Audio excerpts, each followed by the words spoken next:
Kenny Withrow, and I was in that band. I'm Grady Sandlin. Thanks for being here, man. Absolutely. Thanks for asking. Yeah. Well, I guess tell me a little bit about yourself. Like, I know you from Edie Brickell and New Bohemians and just New Bohemians. And I probably, like, Forgotten Space was a thing that I caught on. And Sure. You mentioned maybe, that, like, did RTB2 and one of your projects play at Dan's together? Sure. And we played some festivals together, I think, down in Oak Cliff. Okay. Behind that, we were outside and we shared a festival one day. Yeah. Yeah, that was the Electromagnetics with Right. Cricket Taylor. Okay. A trio, a similar thing where we didn't have a bass player, 2 guitar players and a drummer, and you guys were just drums and guitar. So that was kind of, it was a minute there where people are like, screw bass players. Yeah. Yeah. I was just thinking about that on the way here, unrelated to that, because New Bohemians, you always have a drummer and a percussionist. And like that says something, right? That you're communicating something when you say there's 2 percussionists. That like it sends a message. And I was thinking about that with like Bo Diddley. There's 2 guitars, there's a drummer, and then there's a guy who just shakes maracas. And it's like, why not a bass player? And someone at some point, probably Bo, was like, no, we need this. This is more important. This groove with the maracas and the drums is more important than a bass player. Sure. And I think about that a lot. I have, like having a woman in the band. Sure. Especially like fronting a band says something, or Sure. if it's, if it's integrated, if there's, people of all different races, that says something. Well, it's weird that you say that. Did you know that John's first gig with us was opening and being Bo Diddley's band? No. Yeah, that's weird that you say that. John Bush? Yeah, John Bush. I mean, we were playing a bit. He was my roommate, and but he was doing Texas Blues Experience with Texas Slim. Great.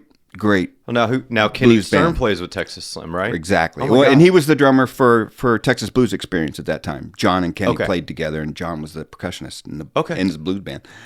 But no, we had this gig coming up, and Bo Diddley was going to be playing at Port David's, and they hired us to be his band and open up for him. So New Bo's did a set, and then Bo Diddley came on. And in those days, he just had his guitar, all of his effects in his guitar. Like literally, he had buttons on his guitar, like a touch wah, distortion. It was all in his guitar. And he was like, have a Fender Twin ready when I get there and a band, and I'll do my gig. So we were the band for the night. And same thing. We started listening to the records, and we were like, yeah, there's a dude there's a guy playing bongos. There's an extra guy every time. We got to have that guy. I was like, John, you want to? So John's first gig literally was to supplement, to play Bo Diddley music.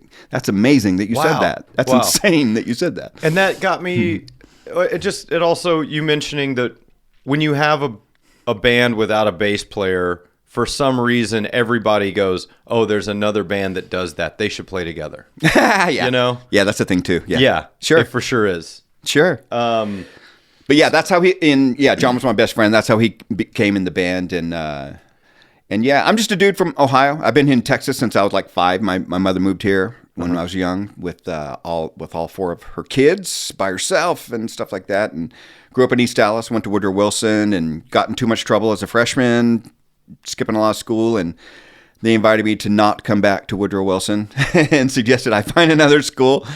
I don't think you can literally kick somebody out of the school, but they were like, "There's a public school. We feel like you should go somewhere else." Yeah, public school, Woodrow Wilson. And so I went to Arts Magnet and went to Booker T. Washington Arts Magnet and learned. It's where I met all my best friends and stuff like that. You already play guitar? Absolutely. Yeah. Yeah. So what? Let's see. You say you moved to Texas and you're 5. What year is that? 70. So I was born in 65. Okay. Yeah. And then when do you get a guitar? I got a guitar when I was 11. It was, I wanted to be a drummer first. I definitely wanted to be a drummer. Okay. A good friend of mine, my best friend, his name was Sparky Graff. His real name was King Graff, which is a weird name. And And you end up with kind of a weirder one? Well, Sparky? well, his dad was an architect and actually was the architect that did the Southern Life building and did North Park. He was a famous architect. Oh, wow. So King Graff was his name, which is a weird name for an architect. And he named his kid King. Anyway, Sparky was a drummer and he was my best friend. And I wanted to play drums, but there was no way on earth my parents were going to get me drums or let me hit shit, Yeah.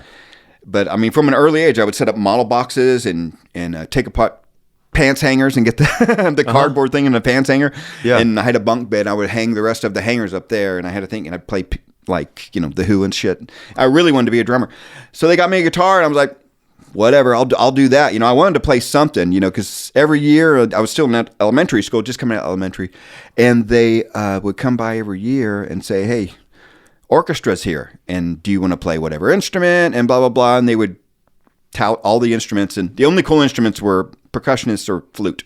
So I was like, can I play flute or drums? And it was just never a yes. So but I really, kind of a shy kid. It was like, wow, music, I could express myself like that. Yeah. So, yeah, that's how they came. I was 11.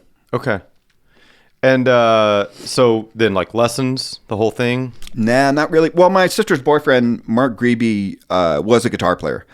So he was the first to show me some chords and some Bad Company and some Doobie Brothers, listen to the music, stuff like that. Yeah. What's funny is I still play like that. The earliest things I'm starting to realize is like, wow, I kind of use that. Yeah. That tune, listen to the music, Doobie Brothers. We have a song on our record, on the New Bo's record called Rocket. Yeah. And there's a song called Exaggerate. It's like digga, and then it comes in I'm like, oh, right. Let's listen to the music. Yeah. It's literally, I'm like, wow, that stuff gets in there, and it's Yeah, I know exactly. I had a recent experience playing because I was born in '80, so grunge was the big thing when we were kids and first getting our instruments, and that's some of the first stuff I learned to play. I recently did a show where someone wanted to do some grunge tunes, and I don't play like that anymore. I probably worked really hard to move away from that. Sure. And it was so easy to step back into that. That vocabulary was still there. Mm-hmm. And that's fascinating. Yeah. When you think about how far you've come as a musician. For me, it's, about 30 years since I've really attempted anything like that or even tried. And that very early vocabulary is still there and very easily accessible. Mm-hmm. And that's wild to me. Yeah. The mind and I guess the muscle memory too. Sure. Yeah, so much so. So recently, in recent years, when I quit playing with Forgotten Space, the Grateful Dead band, and started playing with New Bo's again, I kind of was really looking at where I was at as a player and kind of just like time's a waste, and when are you going to be that good player in the back of your head where you really, and I was just kind of realizing that I had so much of my playing was habitual and not, just kind of coming out, not thinking. And I'm not saying not necessarily good or thoughtful, but it's just, I found myself wanting to be different. I was like, well, shit, can I change my playing at this point? Can I really just make a left turn and not do those things? And man, you can try. It's really just addition. Yeah. It's not like you can just have a whole new operating system and I don't even go there anymore.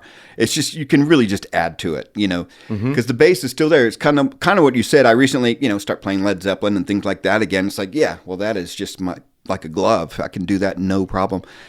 And, and that comes out in lots of ways. When I'm playing Grateful Dead music, I kind of have a Led Zeppelin spirit to it. And it's kind of like, this is the notes I'm playing right now in your face, which is not very Jerry Garcia a lot of times. He's like the notes I'm leaving out, the subtlety, and I work on that and I do that. But pretty much my default is like, okay, this is me right now and you're hearing it. Just kind of the way, stuff like that. Yeah. And that's the other stuff that's around then is like 70s rock, Led Zeppelin. You were a Who fan?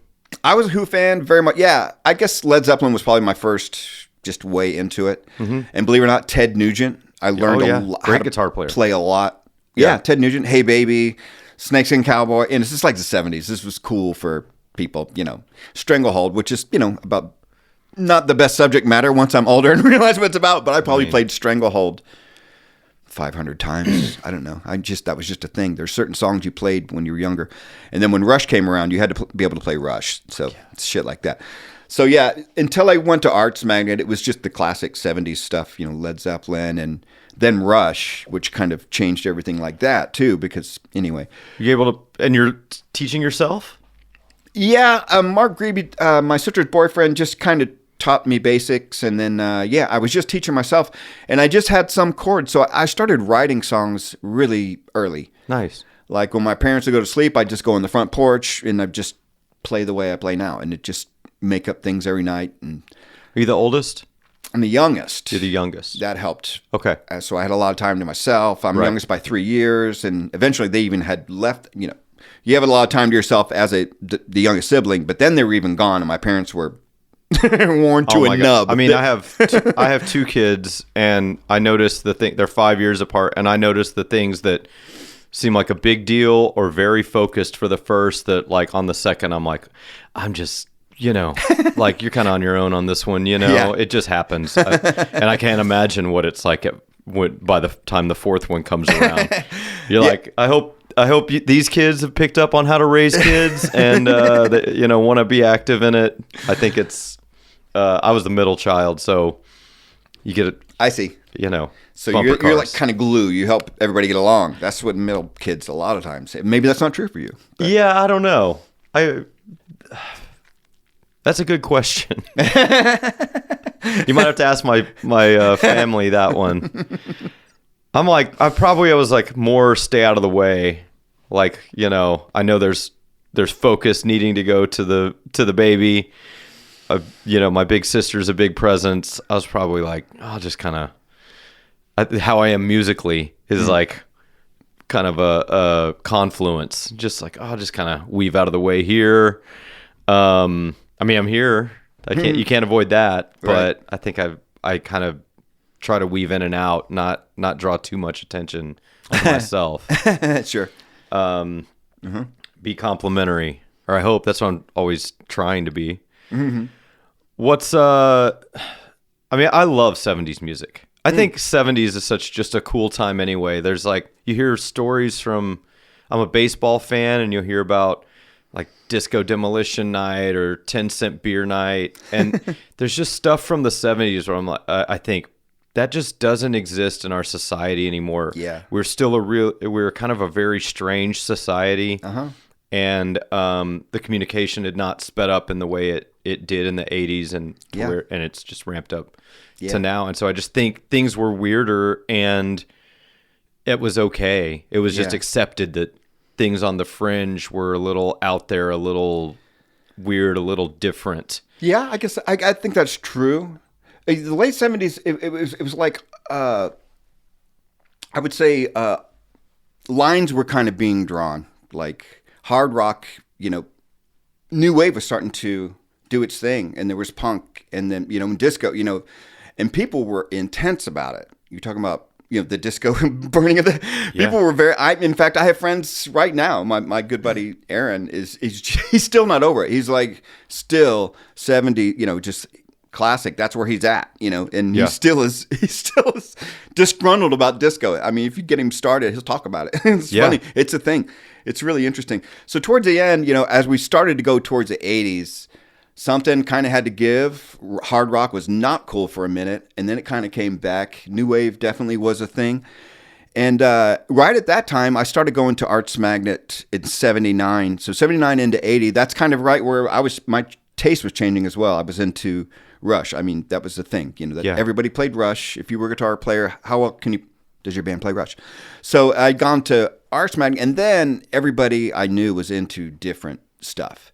That's where I got turned on to Devo. That's where I got turned on to Mahavishnu Orchestra, Bob Marley, Miles Davis, and King Crimson, which became was my stuff. That's how I went through high school, listening to that stuff. Yeah. So that really changed.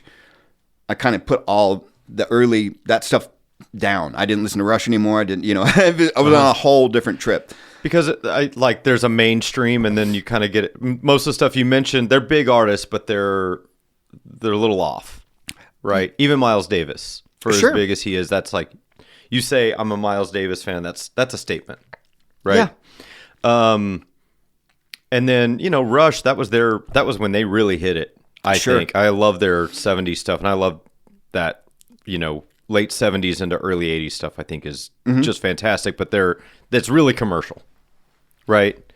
And then that's when I jumped off. Yeah. Moving Pictures, when most people started listening, I stopped. Okay. Yeah, that was like, no thanks. Although Permanent Waves is good. But it is. Moving Pictures, I love now I love it. At the time I was like, yo. Yeah. This is exactly how you're describing it. It was pop and stuff. But yes. Yeah. And they were good at it. And they were really good at it. They kind of, I don't know. That's probably a discussion for another time, but I love that stuff, and I love the way that it developed and that they were able to become, because they're super nerdy and super weird. And it's like, you see that old stuff, it's like double neck guitars, and they're wearing kimonos, and it's like, this is nerdy. This is not going anywhere good. Yeah. And then to think like, oh, now they have pop hits in a few years' time is because I spent years trying to get. I would call them. I just wanted to hear Rush on the radio, dude. Come on, Rush, and they're like, you again?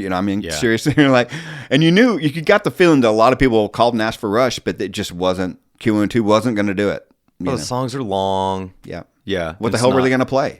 Yeah. It's not Steve Miller Band, or it's not disco. Did the punk thing? Like you said, you mentioned Devo. Is that a big deal? Yeah, Devo changed. If you're into hard rock and you're just, it's just something about the way you use energy, Hard rock, especially Zeppelin, is about this like pungent energy that's right now and visceral and da-da-da.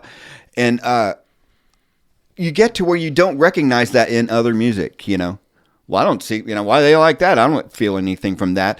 And, I kind of started to look at art or things that I didn't even like, okay, somebody loves this. I don't care what the hell it is. So what is that? So I'm interested in finding that and just, things like that. But punk, so that's how I felt about Devo. It changed, I don't know if you know that record, Are We Not Men, We Are Devo. Yes, that's the one that I know really well. So amazing. Yeah, Uncontrollable Urge, and some of these tunes were just like, holy crap. Yeah. And it just changed my sensibility of what Intense was. It's not loud guitar, it's just like, just opened my mind to that. And then as far as the punk goes, I started, everybody started playing sort of punk bands, in punk bands.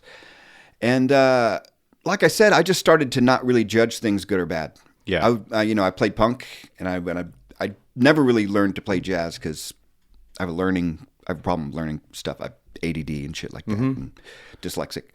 And so I couldn't ever really sit down and discipline my way through jazz. But I could just glean from years and what I wanted. So, so I just embraced everything. Yeah. Punk rock for sure. Yeah, man. That's cool. I've been on a thing recently. It probably happened, during the pandemic, where I've always really liked to challenge myself with music, but during the pandemic, I think I adopted this. It's not, I don't like that. It's, I haven't gotten into that yet. And that's, I've been real big on this thing is like, I have to find an entry point. There's artists where I'm like, there's stuff that I just straight up don't understand. Their songs on the radio annoy me. And so I'm like, I don't like that band. And then I find my entry point and go, oh, this is really cool. And then I start to kind of dig in that direction. I find that record, find the records around that one. Sure. Yeah. And but I relate to that in a big way. And then I know you have like Captain Beefheart. You like this kind of thing? Very, very much. Yeah. That was another phase that I went through. Yeah. Actually, yeah. But that's a challenge. Like no one just throws that on and someone goes like, what the hell is this? I love this. You kind of have to. Depends on the record. Yeah. I know, but it's just like. If it's Trout Mask Replica, that was it. You got to be pre-oiled for that one. Yeah. I used to have a thing of like get together with friends on Sunday night, album night. Everyone bring a record and we would listen to it, front to back. Yeah. And Trout Mask Replica, it was a challenge. Yeah, for sure. There's like 79 minutes of insanity. Yeah. You listen to it more and more, and it starts to make a lot of sense. And then that's also one of those records when it's done, it's hard to go, oh, I want to listen to something light now. You almost are like, let's just put it on again. You know? Like there's nothing to really follow that with. Yeah. It's rearranged your brain. There's a record called Spotlight Kid and a record called Clear Spot. Those two records, because Zoot Horn Rollo, Bill Harger wrote. He's one of my heroes. Absolutely, I love his playing, and Elliot Ingbar as well plays on a couple amazing solos on some tunes. You hear that Elliot passed away recently? I did hear that. Yeah, that's lame. I've been digging into some of his stuff. Fraternity of Man, which is like, do you know that? I don't. It's like kind of pre Little Feat. Oh, cool. Where like the drummer Richie is in the band. Oh, wow. And it's Elliot singing. It's great. 60s blues rock. It must have been after he was in the Mothers. I'm not real clear on the timeline, but it's really cool stuff. If you like that, you can hear all those things. You know, if you like Little Feat, you like Beefheart, you like the Mothers, you're like, well, this is kind of a cool little link between those things. It's a little poppier, but I agree. I like Elliot, and Zoot Horn Rollo. Well, at one play point, that long lunar note. Yeah, I mean, and Let It Float. That kills me. That's what's up, dude. Big Eye Beans from Venus is really good. Yeah, it's really amazing. Yeah, I befriended there was an older gentleman and his wife approached us at a show. I mean, and really had a huge record collection, and we became real good friends. But he was an older guy, and he kind of mentored us and helped us as a band, actually. New Bohemians? We became real good friends. And real good friends. But he would kind of pull out records, you know, and for better or for worse, he'd be like, do you know what this music is? And I'd be like, no. And he said, okay, but listen to this. And I'd be like, oh, wow, that sounds like us. And, you know, and Beefheart was some of my playing. He was like, this guy and you have a thing. And so I got turned on to him and those two records in particular and just became fascinated with it. And, you know, sometimes that'll kind of make you, oh, he's like me, and it makes you want to do something different. So for better or for worse, he was pointing out that there was a lot of similarities and things like that. And that's where I got turned on to Little Feat, which kind of became, you know, for a few years, Lowell George was my hero for sure. Oh, yeah. I mean, during the Nubos days, we have a song called Mama Help Me, and you can hear it in that. Okay. We're very much in the Little Feat world. Awesome. At that point. And Matt Chamberlain is killing it on that song for sure. Yeah. He's always killing it. Yeah.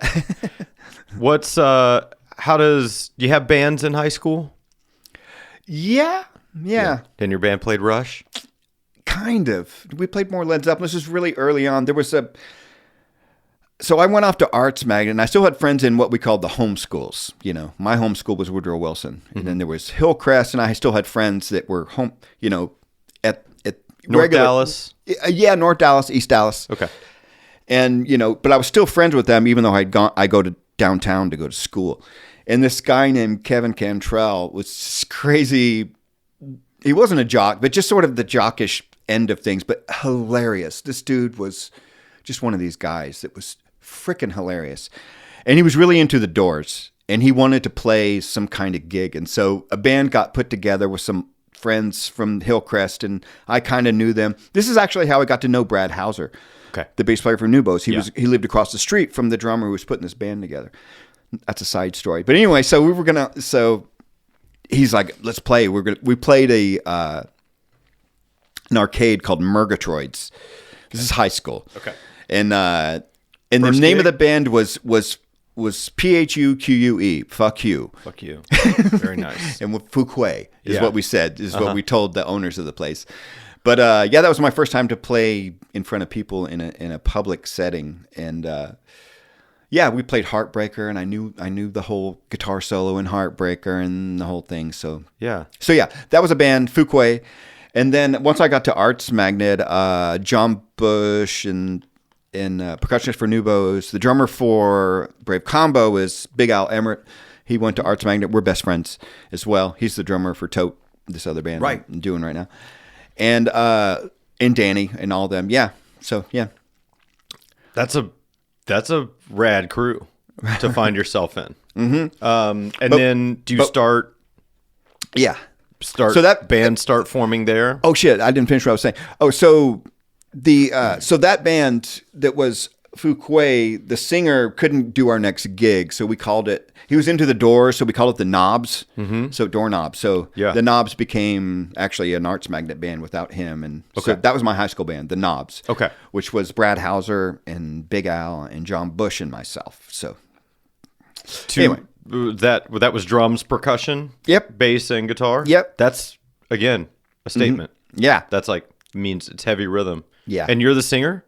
No singers, all instrumental. Yeah, we would do it was the 80s. We would do super fast reggae versions of Who songs and shit. I mean, ska version of Won't Get Fooled Again and shit. It's it was a weird time. Okay, it was cool to play shit. We played shit like punk rock fast, and stuff. Yeah, it was a different time. That sounds that's everything at once. Like a reggae version of a hard rock song played punk rock style. and then are you guys jamming?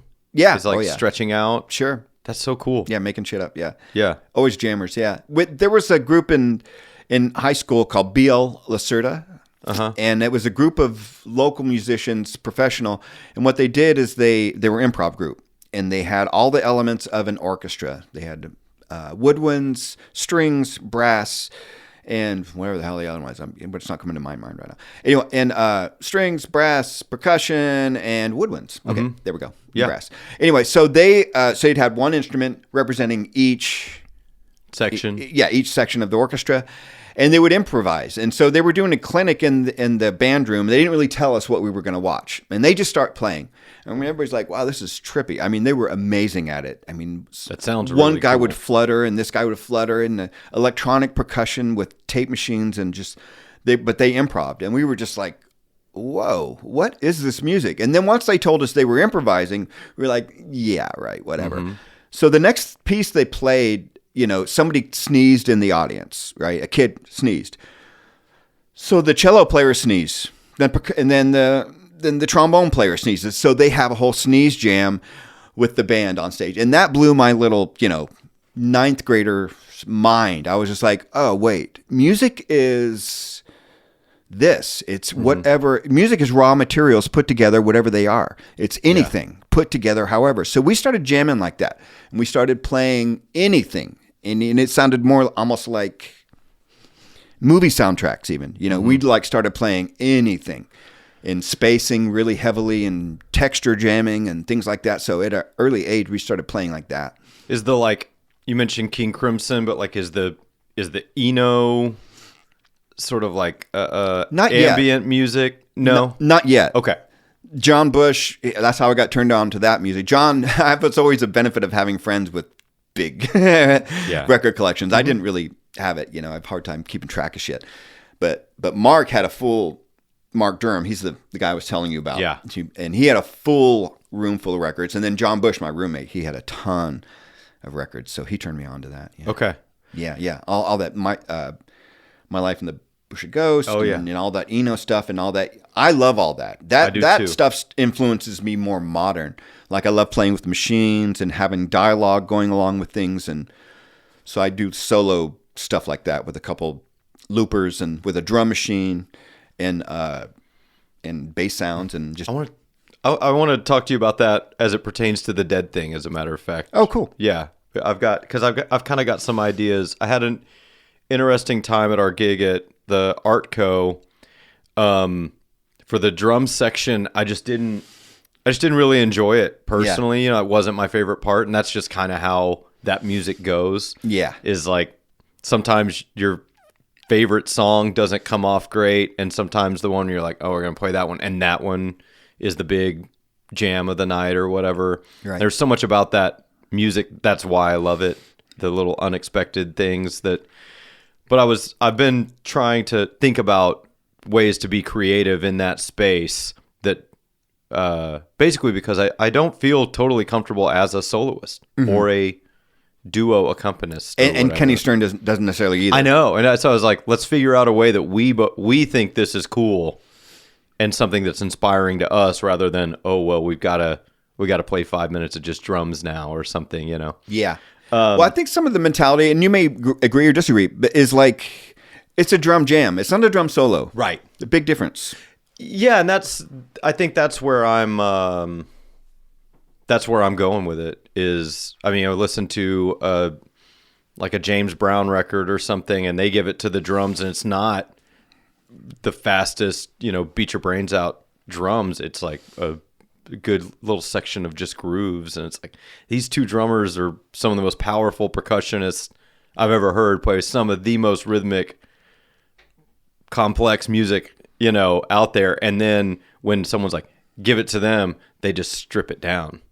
And that's really cool to me. Yeah. Again, intentional statement, Sure. that says something. Mm-hmm. Well, when you guys are, okay, so you talk about like texture jamming. How does that's the Knobs.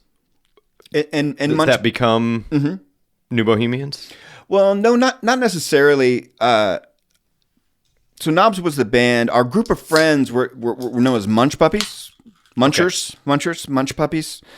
It's a long story. We have one of our friends was a cartoonist, and he started making these cartoons about some of our friends, and it's a long story. But okay, we became Munch Puppies because we called people Munchers because we would do certain things and you'd get hungry and eat a lot of food. Sure. Yeah, smokers. Yeah. We were huge smokers in high school. Okay. So, but Munch Puppies.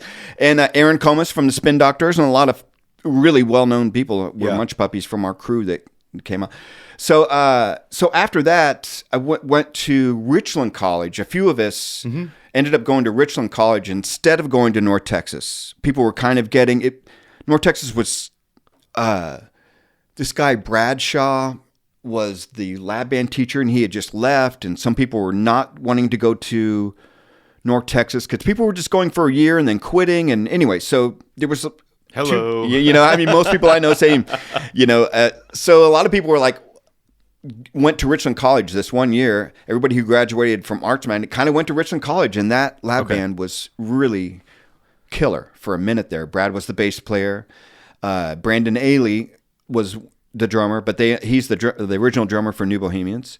Okay. And he would play the funk tunes. So if a funk tune came, he would give him the funk, and it was really killer. So we would do these. We did the concerts, and we were kind of the core of that band. And when we played in the lunchroom, we would do these little recitals in the lunchroom. And after we were done, we would start jamming.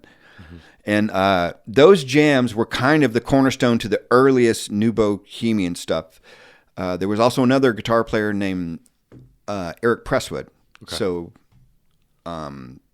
Brad, Eric, and Brandon started New Bohemians out of Richland College. Okay. And they started doing some gigs, and they didn't really have a singer. In fact, I went to one party, and they had different singers singing with them. My friend Tim sang with them. They didn't have a singer, just different singers. And then Edie, then the famous story. There was a band called the Cartoons out of Denton. Great band. Okay. And they were playing at Comedies Comedy Club, which was on Upper Greenville. And New Bohemians were in the audience, and they were like, "Hey, y'all want to play on our equipment? Jam. It's the end of the night. Y'all want to jam?" I mean, Dallas was small then. Almost everybody you knew would be in the same place. It was just neighborhoodish. And so they offered, "Hey, you want to play on our shit?" And they did. And Edie was in the audience, took a shot of Jack Daniels, and hey, I want to sing with you guys, and got up and sang. And I was there the second time she did it, and it was insane. It was. Are they playing covers? Is she just improvising words? Like she's improvising. She's improvising melody and lyrics just off the bat. And that's her. She can do that. She came in like an instrument in the band. Yeah, like cool. I'm the lyricist singer, and you're the guitar player. Let's play. And yeah, she's always been like that since the beginning. And it was a mind blower for sure. And she didn't really. You could tell she didn't really realize that this is something that people don't normally do. She'd be looking at you and singing in this insane register and like, "Don't you do this?" I was like, "No, people don't do this." Yeah, nobody does that. Yeah, nobody does that. Yeah. So yeah, that's how that came about. And about a month later, I joined that band. And at the same time as Edie? Edie joined the band, and they played for a little bit, and the guitar player was more of an accountant, and there was conflict there, and so I kind of became the guitar player. Yeah. Okay. Taking just a quick step back, that Richland, that's a jazz band? Yeah, Richland big band. The lab band leader was Paul Guerrera, amazing drummer from the 30s, played with Stan Getz. I mean, from the 40s and 50s. Yeah, okay. Played with Stan Getz, this Hispanic fella. Amazing, great guy. Wow. And so, yeah, it was just a minute there where that band was wicked. And we toured a little bit, and it was really killer. Can you read? No. So you playing all that by ear? Well, I can read chord charts. I can't read notation, individual notes. I mean, I tried for years, flashcards and everything. And like I said, I'm like ADHD and the other one. Yeah. But you got a good ear.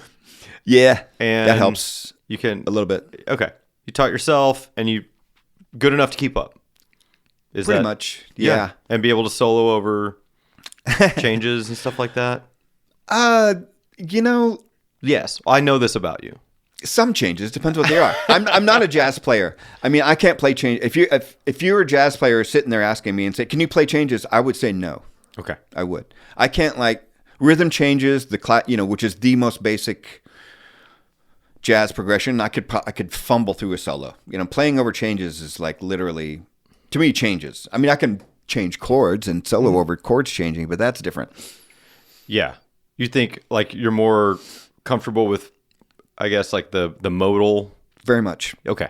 In Eastern, in drones, and I'm just attracted to it. I like that more. Yeah. Yeah. So Edie joins up with them. Their guitar player's out. They just call you, Brad, or someone is like, Kenny can do this, or you're just kind of on the scene, or what? How does that happen? Well, we're all best friends. Okay. Brad and I played, and we're still, we're all best friends, close friends even. And that was happening with Eric, and they did ask me if I would maybe be interested, and so I just came over to Brad's garage and to see how it would go, and we wrote Nothing that night from the first record. Oh man, I love that song. Yeah, we wrote that song. We wrote Wicked, which is Shooting Rubber Bands at the Stars. That's a song called Wicked. That's not on any records. Okay. And we wrote that song that night, which is funny. Shooting Rubber Bands at the Stars that very night. Yeah, that's what. So just creatively, it's happening quick. It was real quick. Yeah. Edie and I, it's a trip. Like, I wanted to be Mr. Fusion guitar player. I liked John McLaughlin. I liked, after I graduated high school, I didn't go to college right away. I went to Florida to live with my dad in Fort Lauderdale because I hadn't lived with him since I was very small, broken family. And I practiced a great deal, and I was trying to be a fusion player. And then for some reason, when I sit down with Edie, all of a sudden it was like a G chord to a C to a D, and I'm good with it. I had no aspirations to be a fusion player. It was just immediately gone. This connection, it was just songs. Okay, songs. This is about songs. And for some reason, I just really enjoyed it immediately, and it just came out that way. Cool. So yeah, we immediately started writing songs, and it was a minute before we started subjecting her to the jams and stuff. But she was always good at making up songs. We didn't have enough songs, but had gigs booked. I remember this one. We had a gig coming up at Firefoot Cafe, and we needed 9 songs, and we had one rehearsal.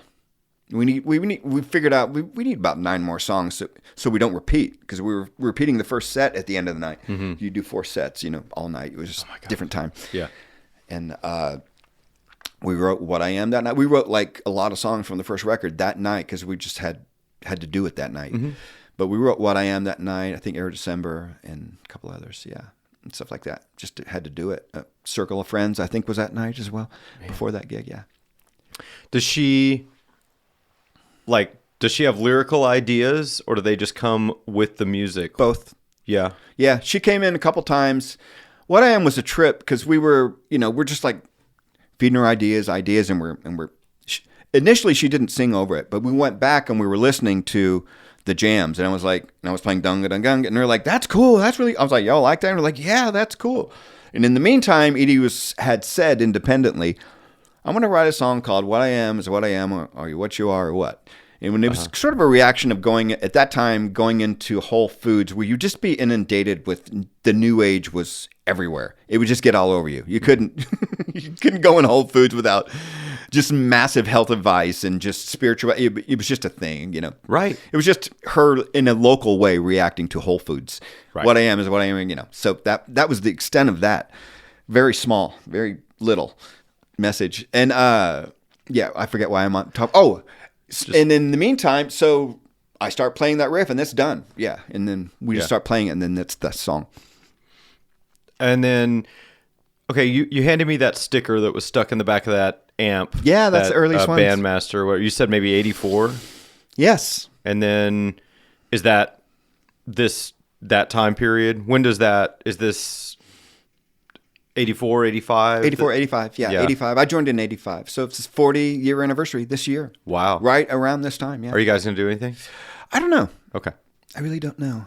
We're thinking of, Patrice Pike had sang some with us at Brad's Memorial, and that went really well. And Edie was like, hey, y'all should be a band, and y'all can tour, and I'll even still be involved in the songwriting if that's something you're into. So we're discussing something like that maybe. But she doesn't want to perform? Or not as the New Bohemians? Maybe not in a rock setting. Volume is a problem. We get loud, we try not to, and she's always had a historically quiet voice. I mean, I listened to some of the tapes in the 90s when Matt was in the band, and just we were not holding back at all. Yeah. And she stuck there with us, man. We were kind of clueless. We could have given her a break so many times. I mean, dude, but she was in there singing with it. And I mean, I'll send you a show or two and you're just like, oh yeah, we were hitting it just as hard as we can. And just like girl singer, soft voice, Yeah. Of course she sang different back then. But, so playing live is a thing, it's just harder for her, and we had been historically loud. I don't think she necessarily wants to. She did do some touring. She, she put out a record or two. I don't know if there's a second record that actually came out or just singles, but with Heavy Makeup, right? Which is started off as improvising with two keyboard players who play horn as well and stuff. So, but you were involved. You maybe were going to be involved in that or some early version of that. The first Heavy Makeup was something that happened between Aaron Comas, I've been, Spin Doctor's drummer. Mm-hmm. We were figuring out how to. This was after Carter Albrecht was our keyboard player in New Bohemians. Oh, and we unfortunately lost him. Yes. And it was very tragic. Sad. Oh, my God. We weren't even thinking about playing again after that. It was a real, and especially with Edie. She was like, I'm not going to be on stage and look over there and he's not there. I just can't do that. Yeah. And so that went on for a minute. But I was trying to think, okay, well, how can we play? I'm always like, I'm always, me now. I'm like always, what's the next gig? And I'm always I want to put shit together. I just have always done that. And so I was talking with Aaron. I was like, we need to play with Edie. Let's do this. And so I talked with Edie, and the idea became, well, let's just improvise. Let's do an improv gig at the Kessler. I mean, the whole place was sold out, 500 people, and we didn't have a song. And I was just like, all right, I'll do that. So I got Brad and John because I know, I didn't have to think. If I played any kind of idea, Brad's there. And if he plays, So it kind of was part of New Bohemians. It was those two guys, plus Aaron Comas, and then a keyboard player who played in the slip with us. And, but yeah, the way we did that, I was like, let's do this set where there's no in-between songs where you're like, okay, now you start something. And we're not going to have that moment ever in this gig. We're going to play a song, and we're going to keep them song-sized until the end of the night. And then, I don't know, you can drum jam for a half an hour. I don't care. But we're doing this first set, song after song. And that's the way we did it. When we finished it, and then, and I'm disappointed, and somebody started it, we're going there, or I started it, or Edie started it. And a lot of people didn't realize that it was a completely improvised trip because, so that was the band for a while. And we did several gigs. And fast forward to about 2 years ago, Edie was in the studio and doing some new thing with hers and working with those two keyboard players. Yeah. And she's like, hey, y'all just play some stuff. And they start just, loops and whatever. And and they have these jams. And they're like, what is this? She's like, you're making music now. This is how Edie does it. We're doing it. And so they took the stuff and they culled together a record. And Edie's like, hey, man, I kind of want to use Heavy Makeup for this band. It was kind of a hit, but I was like, all right, whatever makes you happy. And honestly, she's been so happy. They toured last year, and they were in a white van, it's just a passenger van going from place to place, just the three of them. And the smile on her face was just made everything worth it. It was just really, happy to see her in that space. But yeah, as far as new boats go, we're just too loud, man. We suck. There's obviously no volume issues when everything's direct and Exactly. woodwinds and stuff like that. Exactly. So it's a more comfortable space for her. Exactly. Yeah. Okay. So we got on we'll rewind back to 1984, 1985. That's all coming together. The Dallas scene, from my perspective, I'm 5 years old at this point, but so I have to put this all together in retrospect. But when I'm a teenager living in Dallas, there seems to be this sort of feeling of, oh, maybe it's all passed by. It was the mid '80s, the mid to late '80s was really a heady time in Dallas music, and you're right in the middle of that. Or you guys might have had a big thing to do with drawing some attention here. We were, a combination of timing, luck, and when Edie's great, that didn't hurt, Right. Every gig was decently, from the get go. There were people there. I was working at Confetti as a bartender, and everybody had their own, had a large group of friends. So everybody had their friends. It was kind of, wow, there's kind of a lot of people here and stuff. But God, I lost my train of thought. So what was the question again? I'm sorry, man. So like, as that's coming together, I get it. There's a big social scene, but also you guys are really good at, just seems like there's a cool scene. I'm back there. Yeah. With Combo, yes. Brave Combo in Denton. They were. You guys, who else is like, what's around or what's happening? You're right. Brave Combo and Feet First were big influences for the band to start, for sure. Okay. Feet First was a Dallas band it was a ska band that would played around, and we were like, wow, a band could play original music and stuff like that. Yeah. So yeah, we were playing and doing pretty darn well. And then the Dallas Morning News did a cover weekend guide thing and put Edie's picture huge. This is in your backyard, is what it said. It's a picture of Edie and Brad and us, and I mean, they did us a real solid, and did a weekend thing on Dallas music featuring us. And from then on, it really was. They made us the band to go see, which was really kind of them, and it turned into that, and it just kind of rose and rose from then. Is this at Club Dada? This is more 500 Cafe at this point. Okay. Where's that? That was down on Exposition. Okay. Very great. That was a great venue. It was really amazing. When we first started playing there, it was inside and real intimate, and then they built an amphitheater out back that was out of wood. Great place. Now we had honestly, we were sort of an MDMA band, and there was just a lot of ecstasy around at the time, and our gigs were kind of that vibe intensely. Yeah, the dance floor was, and us making up songs. That was the vibe. We weren't a psychedelic band. We were more of that kind of band. Yeah, is it?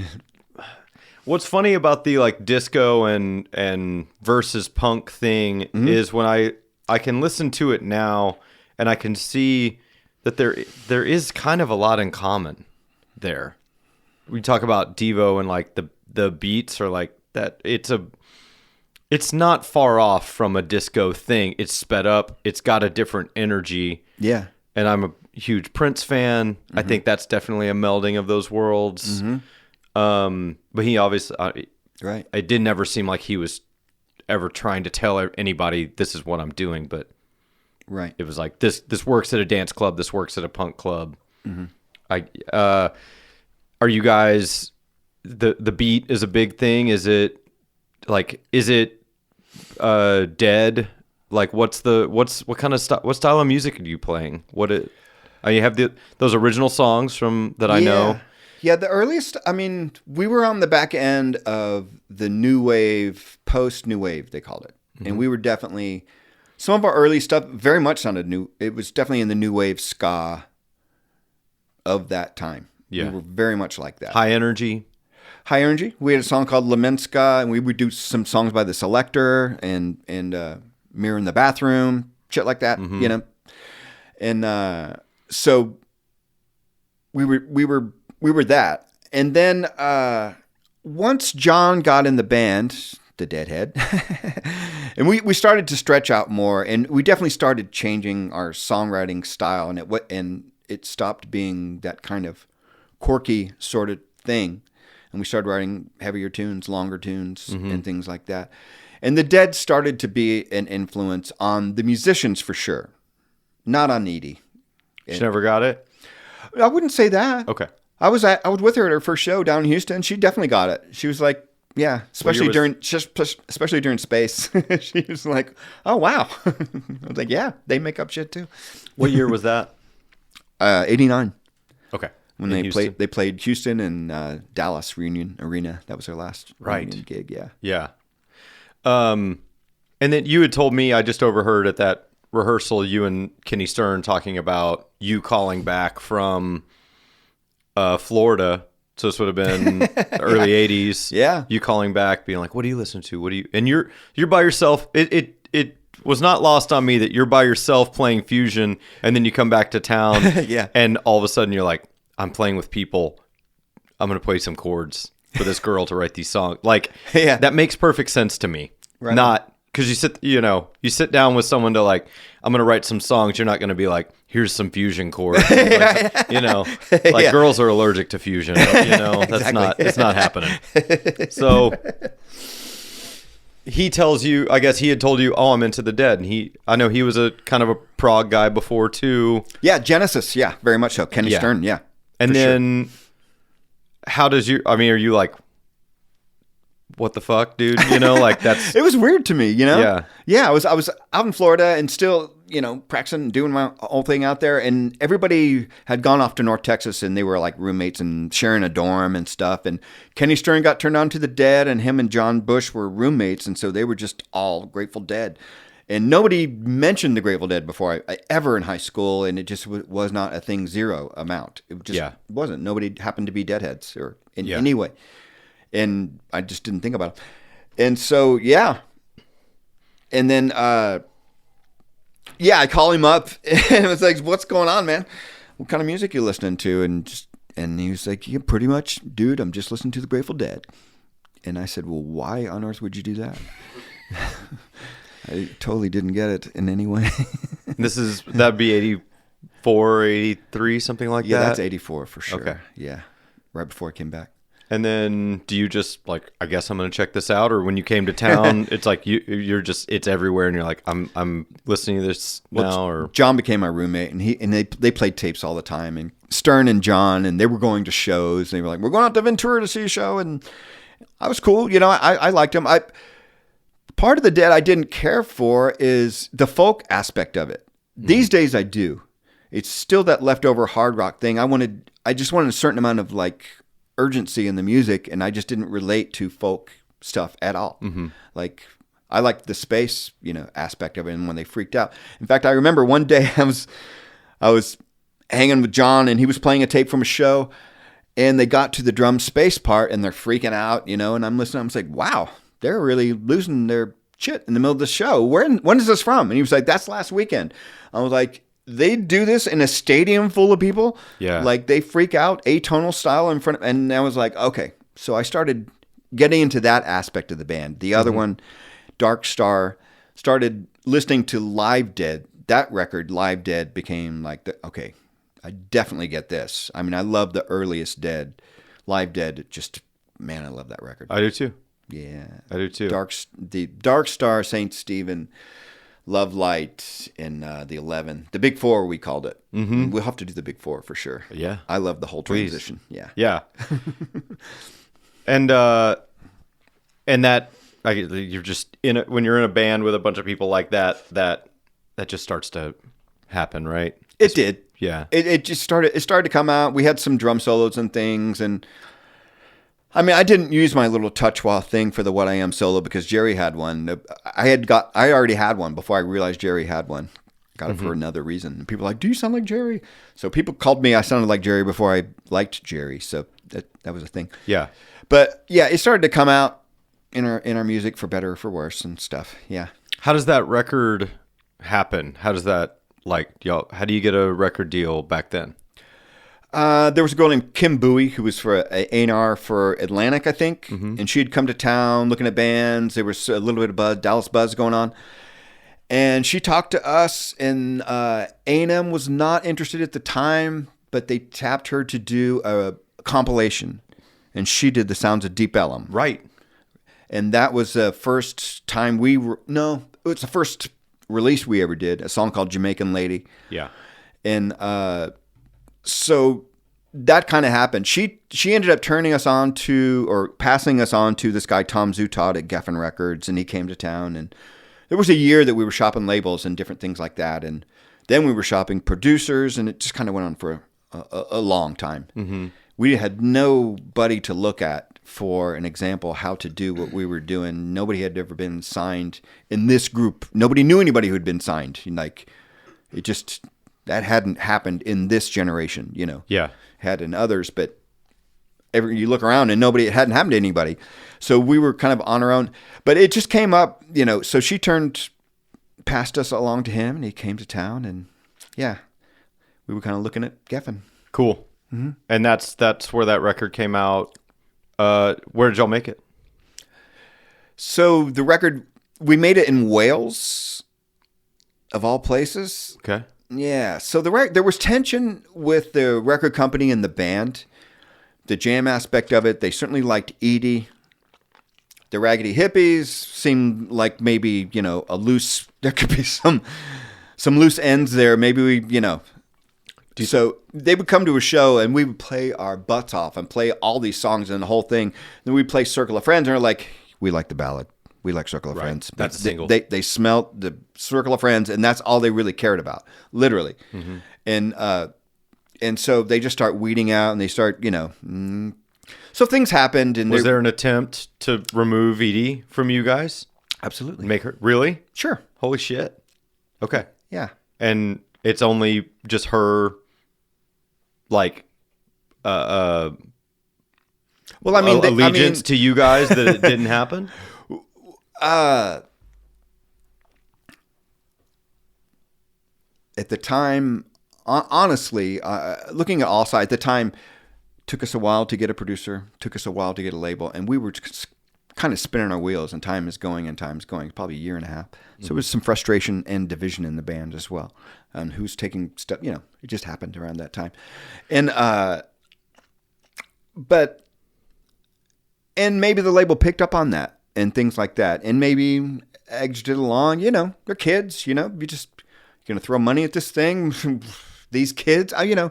Right. Now I kind of get it. Mm-hmm. I certainly do. It's a risk. Yes, it's a risk. You know, they weren't upfront with this. Hey, this is a risk. What do you got? Right. They just kind of manipulated. Yeah, it's like we have this cute, talented girl. We want to put her out there, and then we have her attached to a bunch of crazy hippies. It was a thing at that time, and the industry did it a lot. You ever heard of Lone Justice? Oh, yeah. Yeah, very much. Maria McKee. Yeah, Maria McKee. Yeah. They regretted not making it Maria McKee in Lone Justice. And so we came along, and they literally were at a meeting, and they're talking about Maria McKee, and I don't know. Anyway. Same deal. I won't go into it. But yes. You won't go into it? I want to go into that story where they're talking about her, where they confessed to us. They were trying to make her separate from the band. And John... And I can't imagine John Bush, he just kind of said, sounds more like Lone Wolf. And he was just dead silence for a half an hour, which is one of my favorite moments anyway. Yeah, which is awesome. Anyway, it's great when you know someone like that who's willing to make that joke kind of at their own expense. Yep. And so maybe there's jokes like that where they were not as into us as well. I mean, you know, I'm gonna give John a high five next time I see him, because I relate to that. Yeah, a lot. Yeah, say the thing that's not probably not supposed to be said, and that thing you should probably just keep in your head. I'm the guy who will blurt it out. You know.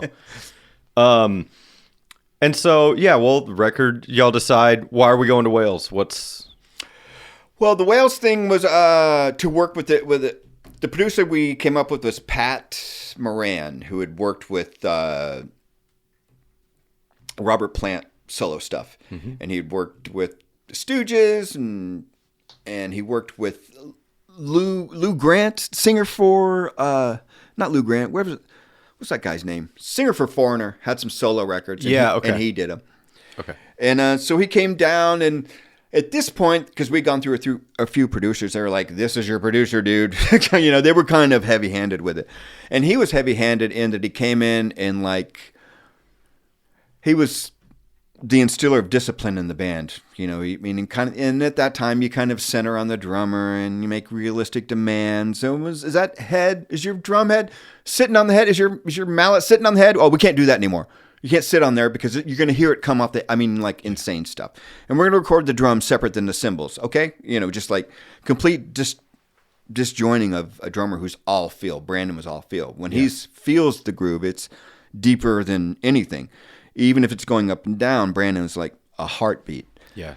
And so that aspect was missing and things like that. And we ended up having a different drummer on the record. And is that Matt? Stuff like that. No, Matt doesn't play on the record. Okay. Who's on that record? That is Chris Whitten, the drummer for Paul McCartney still, or was back then. Chris Whitten. Okay. And then Wix, Paul McCartney's keyboard player, plays on our first two records. Still his keyboard player. Okay. Mm-hmm. Badass.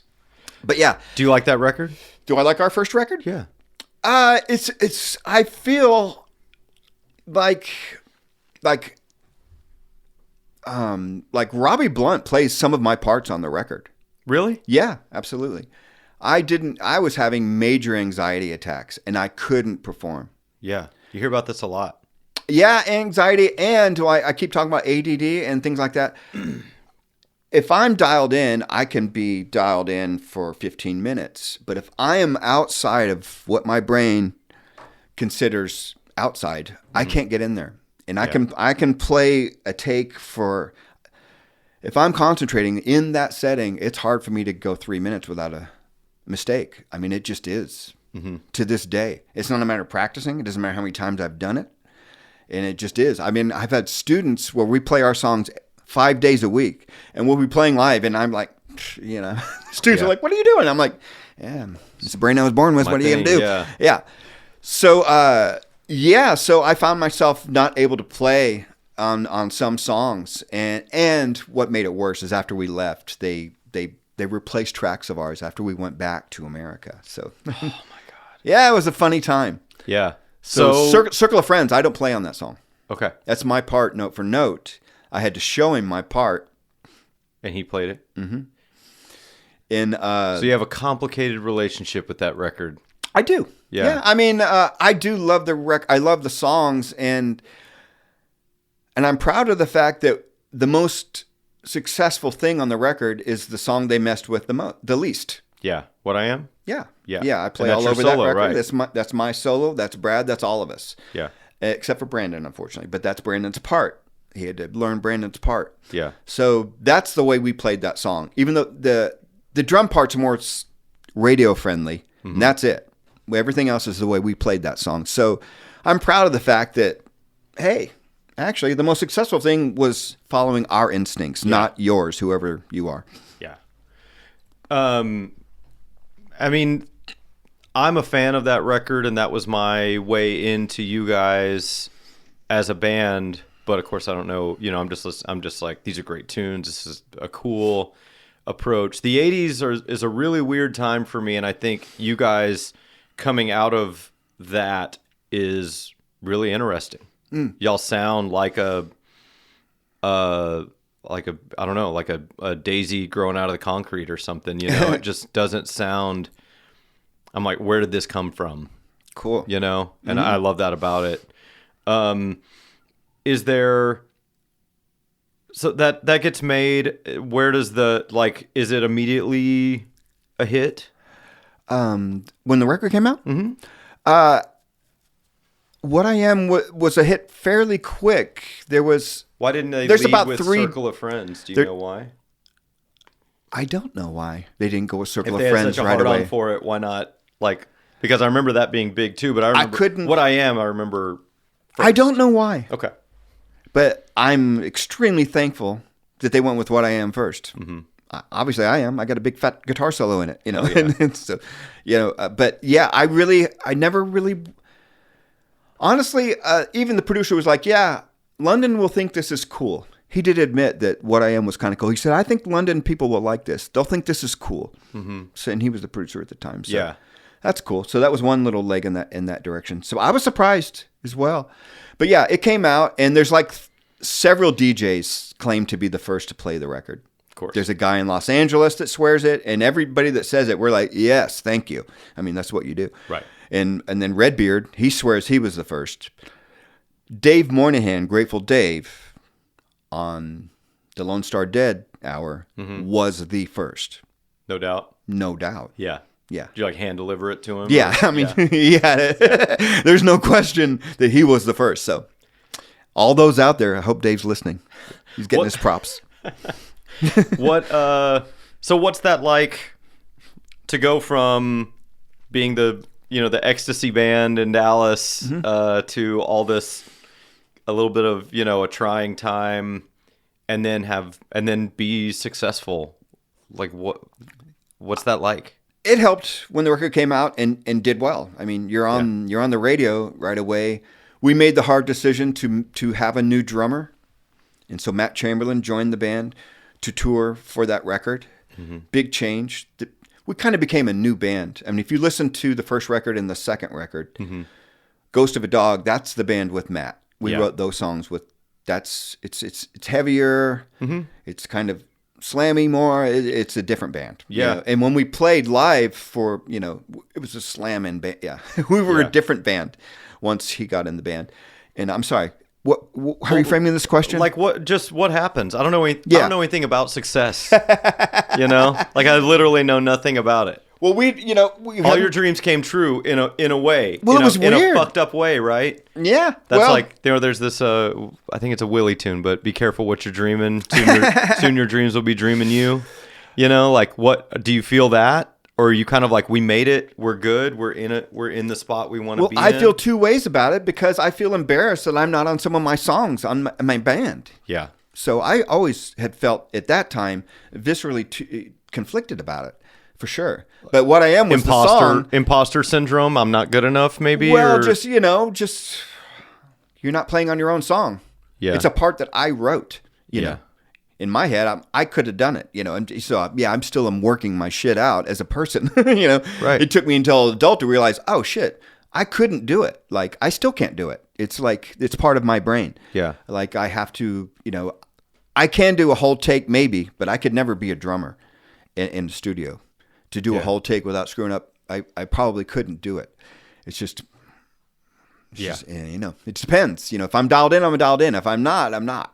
So anyway, yeah. What's so? Oh, sorry. Yeah, and success. When it came out, so we had toured, and basically we hadn't really toured.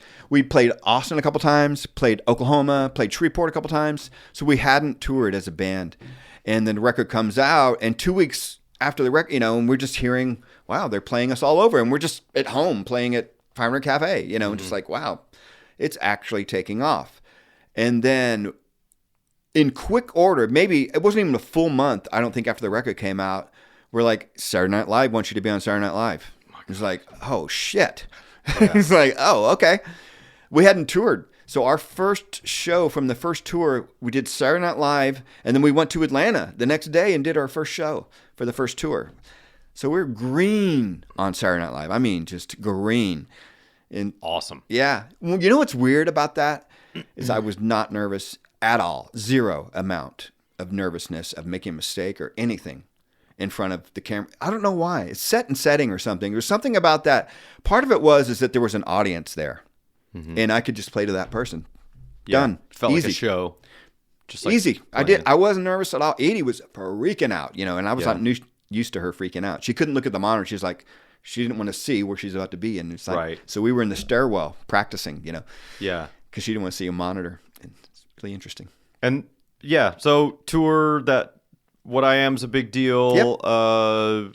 Circle of Friends a big deal. Were there other singles from that record? Yeah, a song called Little Miss S. Yeah, that's a great one too. That you nice were asking poppy about. Tune. Yeah. Yeah. See, that's an example of talking about songwriting. Does Edie bring stuff in? She brought that entire melody in. She was reading some book that mentioned Edie Sedgwick. Mm-hmm. That song's about Edie Sedgwick. Oh, interesting. Mm-hmm.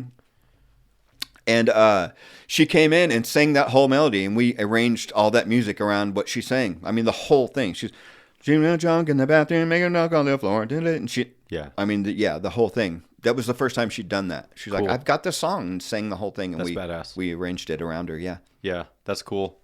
Yeah, Saturday Night Live. You tour. Yeah. You're a new band, new drummer.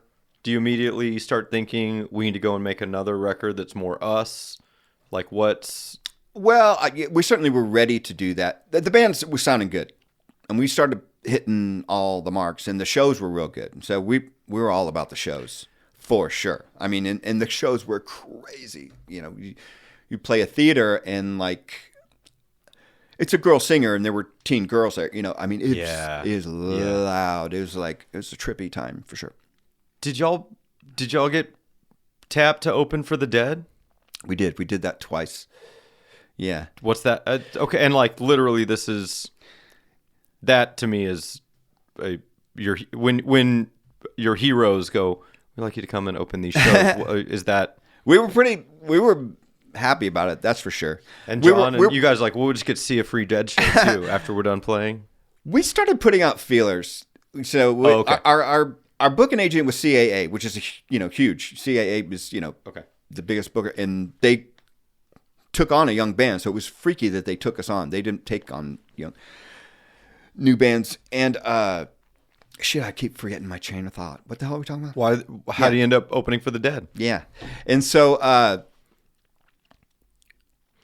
so we were already on their radar because the What I Am solo sounded like it and things like that, and we started kind of sending messages through CAA. We want to open for the Dead. How about New Year's? Because, at that time, Olatunji and bands would open for the Dead, but that was the only time. So we started putting out, we'd like to open for the Dead. I'd say it in interviews and shit like that. I would just, fuck it, I'm going to put it out there. I don't care. And we went in to start making the second record, and it came in. We're like, yeah, the Dead wants you to play 2 shows with them. And it was like, cool. We were done touring at that time. We were actually rehearsing for the second record. And we were in the middle of recording the second record, and we stopped to go do those 2 shows. Where were they? RFK Stadium and Foxborough Stadium. Wow. And we're such goofballs. We played all this material that nobody had heard before for the second record. Because we're just like selfish. Yeah, weird. Well, I don't know.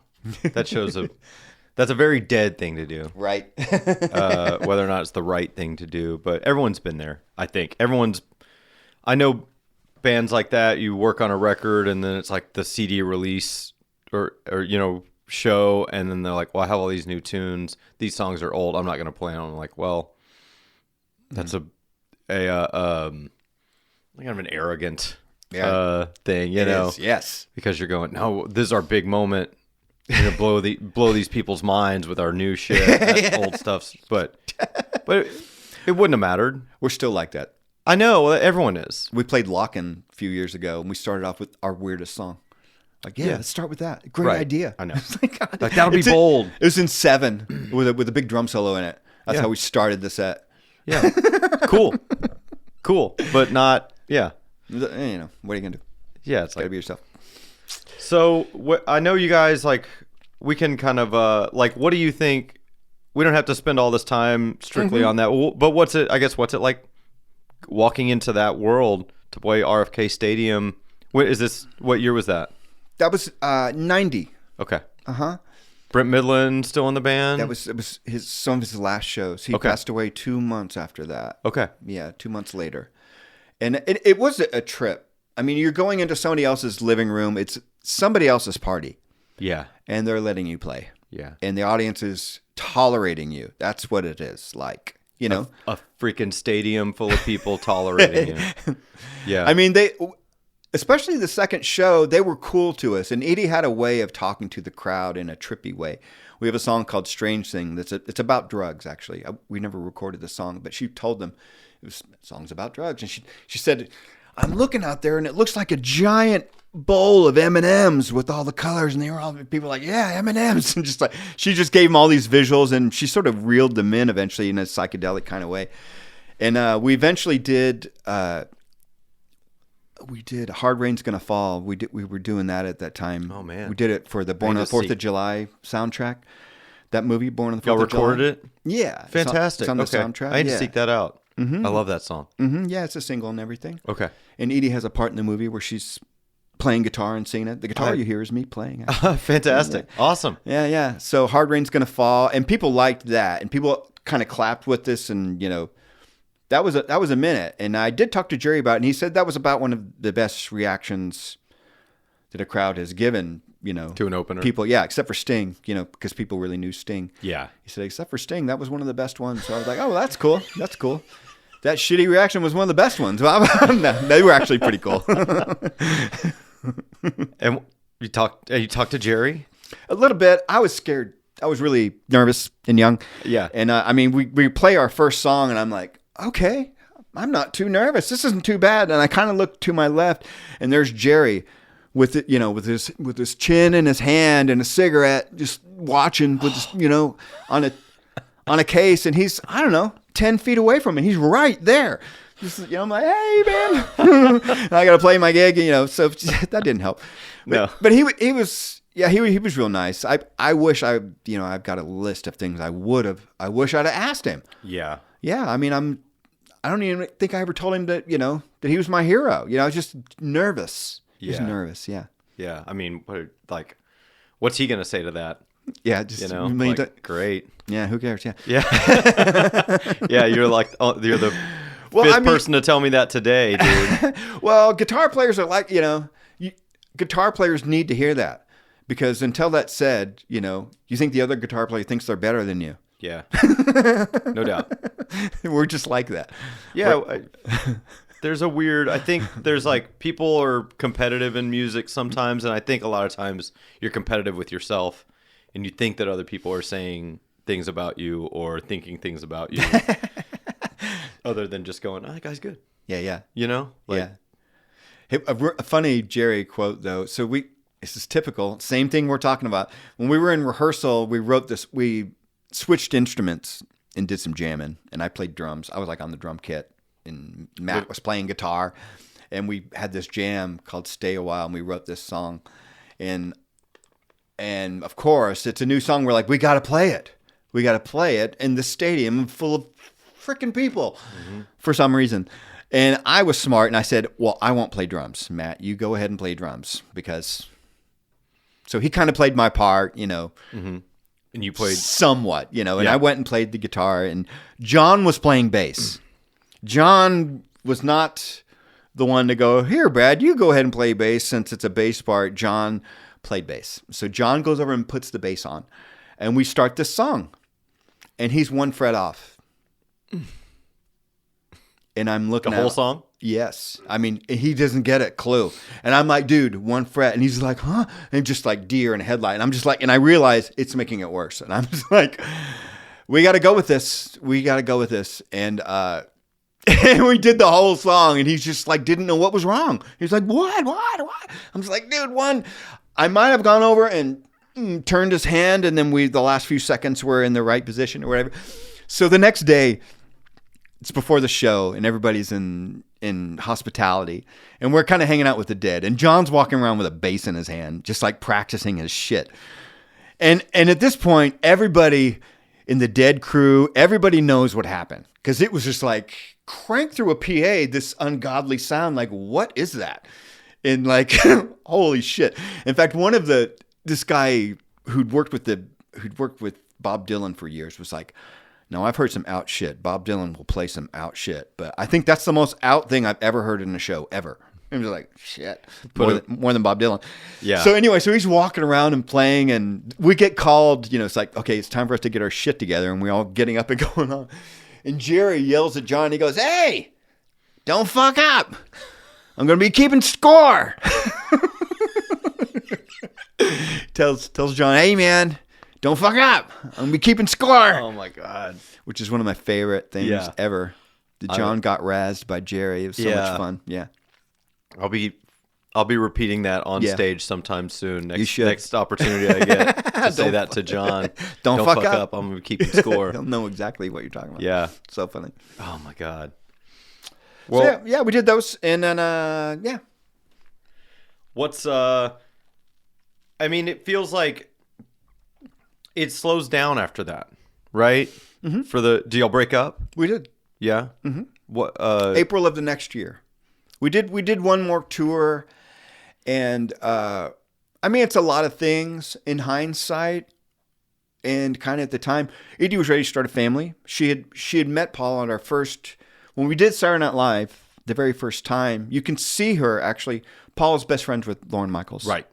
And so he's standing there, like next to the camera, and you can see Edie spot him towards the end of the song, and she's singing, and it messes her up, and she's not singing the chorus correctly at the end. She's kind of going, "What I am is what I am," and just. It's not the song. It's a weird phrasing. And we're just like, oh, shit, we're disjointed. How do we end? Yeah. And I literally have to end it because it screwed her up that bad.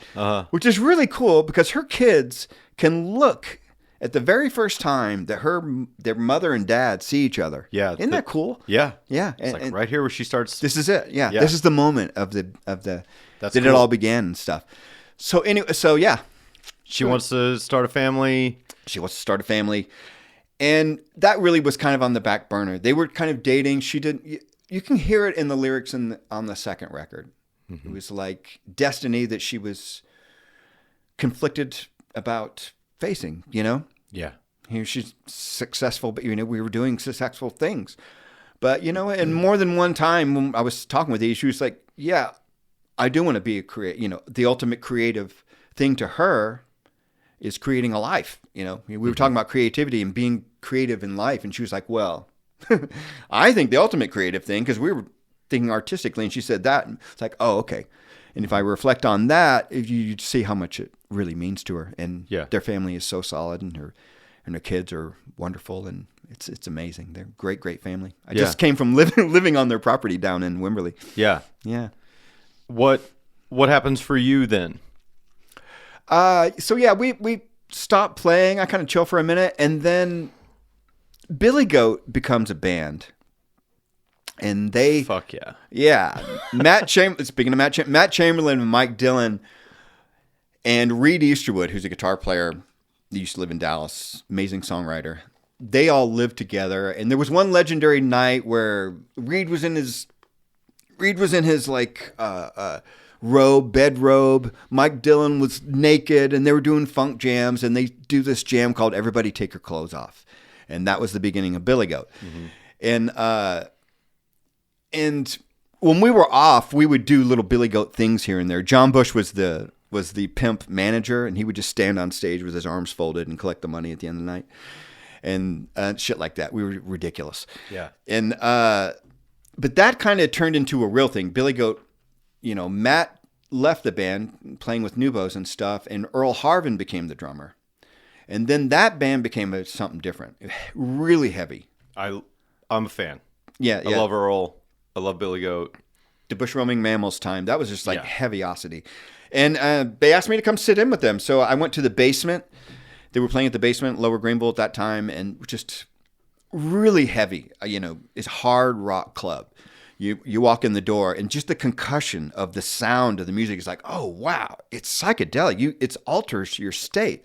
I mean, people are in clubs like that all the time. They hear me saying this, they're like, what are you talking about? But to me, it was like an altered state. It's so intense, and the concussion of the volume. And then Billy Goat was next. I was like, we're going to play in here? All right.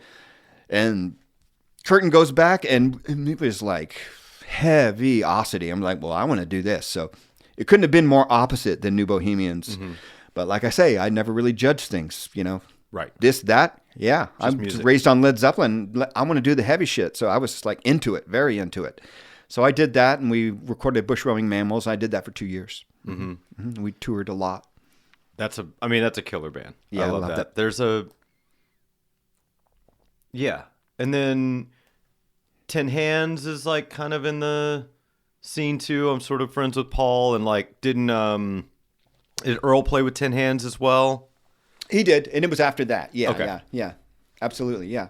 It all seems related in a way to me somehow. And I hear these things. Oh, Matt left this to do this, and Earl does this, and then there's, like it's like all I'd love for someone to put it all together to make sense of it for me, because it's very nebulous in my mind of like, are all these things happening at the same time, or is it an evolution that things are going? But why only a couple of years for you? In that band? Yeah. Well, the band broke up. There were outside issues in the band happening. And the band just kind of broke up one night where half the band was all of a sudden back in Dallas while the other half of the band was at sound check. And it's like, oh. So the band kind of broke up, and then the core of the band, Mike moved to Kansas City and started another version of Billy Goat in Kansas City. And they made records up there. Oh, my God. Yeah, yeah. Okay. But it's really funny. That tour, we did Bush Roaming Mammals, and we were label mates with the Dead Milkmen. I had to tell you this story because I love this story. So when Newbo's were touring, the Dead Milkmen had this thing. They were on MTV and they would do interviews, and they were on this trip where they would kind of diss Edie. Like it just became sort of a pop image to them that they could just make fun of, whatever. Their view of it is that we're a college band. Anybody who watched MTV has a totally different view of what we were as people than, you know what I mean? We were obnoxious pop thing to most people, to be honest. Anyway, so they would get a Barbie, and it was part of their show, every show. They'd get a Barbie, and they'd be talking about whatever, this and that or the other thing, and da-da-da. And they'd pull out a Barbie, and they'd say, this is Edie Brickell, and they'd bite the head off of it. And they'd bite the head off of Edie Brickell, this Barbie doll. And so we heard this, and they even did it on MTV, so we knew it. We're off one night, and the Dead Milkmen are playing in town, and he's like, oh, we're going. Let's go. So we go to the show, and we watch the show. They do the thing. And after the show, she says, well, let's go say hi. And she's like, really? And she's like, yeah. She grabs me, and we just go. We don't ask anybody. We go right in the door to their backstage room, and all of a sudden, Edie and I are standing in their room with them. And they're like, hey. And they're just like profusely kind to us. And he didn't say a word. We just met everybody, shook their hand, and talked about music and left. And it was that's heavy. It was one of the heaviest things. Fast forward, the Dead Milkmen are label mates with Billy Goat. And so we opened for them on a tour. And we're about 4 shows into this tour in the West Coast. And I didn't say anything to the singer or anything. And I'm playing, And I find myself alone backstage with this guy. I'm fussing with my stuff. He's across the room. And I go, do you remember who I am? And he goes, yes, dude, I know who you are. Man, we felt so bad about that. You guys were so cool. You just came back and he just laid out the whole thing. And I was just like, this is 2 wonderful moments in my life. Yeah. It was so awesome. Y'all nailed that situation. That's great. Because it would have been stupid to like be angry. Yeah. And then, it's perfect.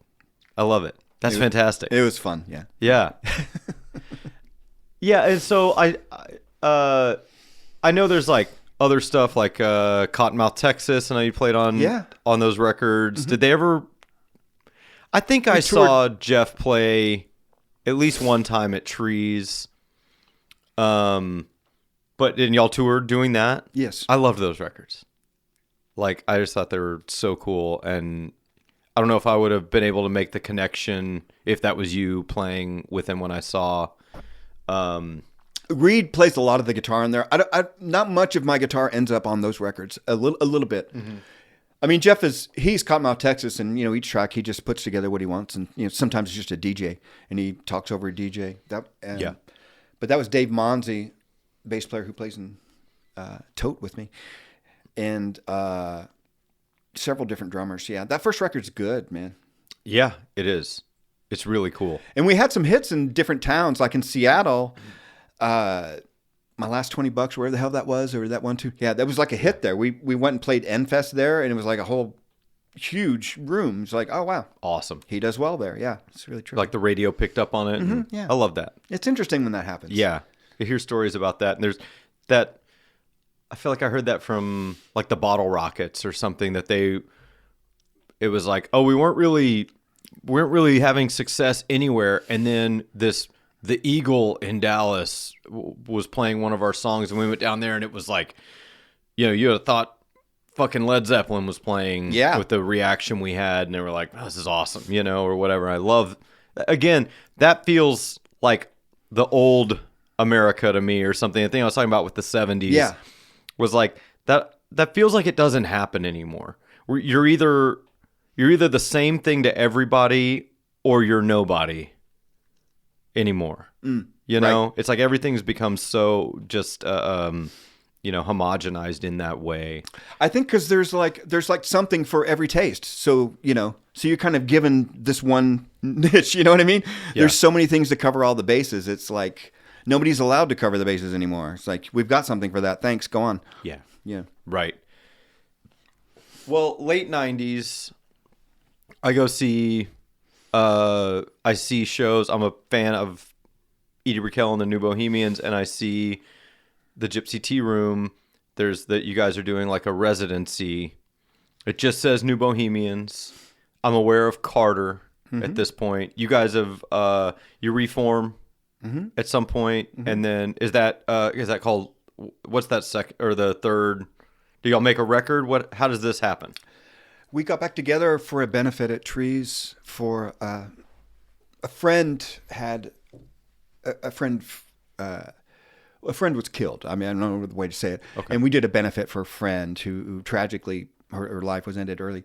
And we did 2 shows at Trees. I was living up in Seattle at that point, and we were all, we're in a band, and we were going to play again, and we wanted to do it with Brandon, the original drummer. Yeah.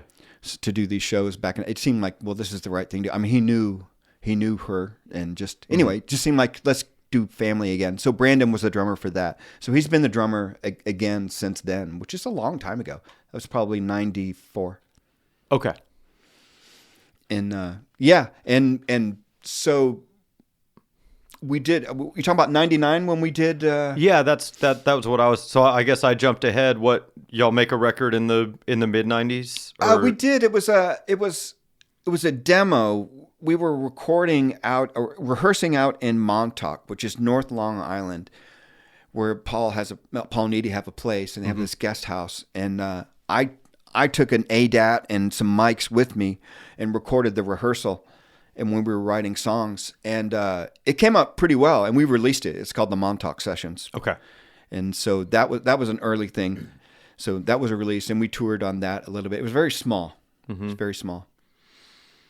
And like, just sort of, does it ever occur to you guys? Because I feel like the thing I saw in 99, it wasn't a given that Edie was going to be there. And in fact, it was just, advertised as New Bohemians, and maybe y'all were leaving the door open that she might come and sit in on some of the shows, or you guys decide at some point we're going to,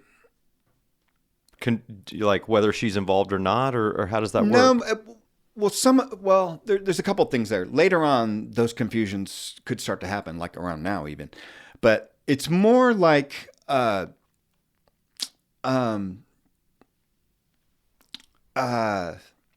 whether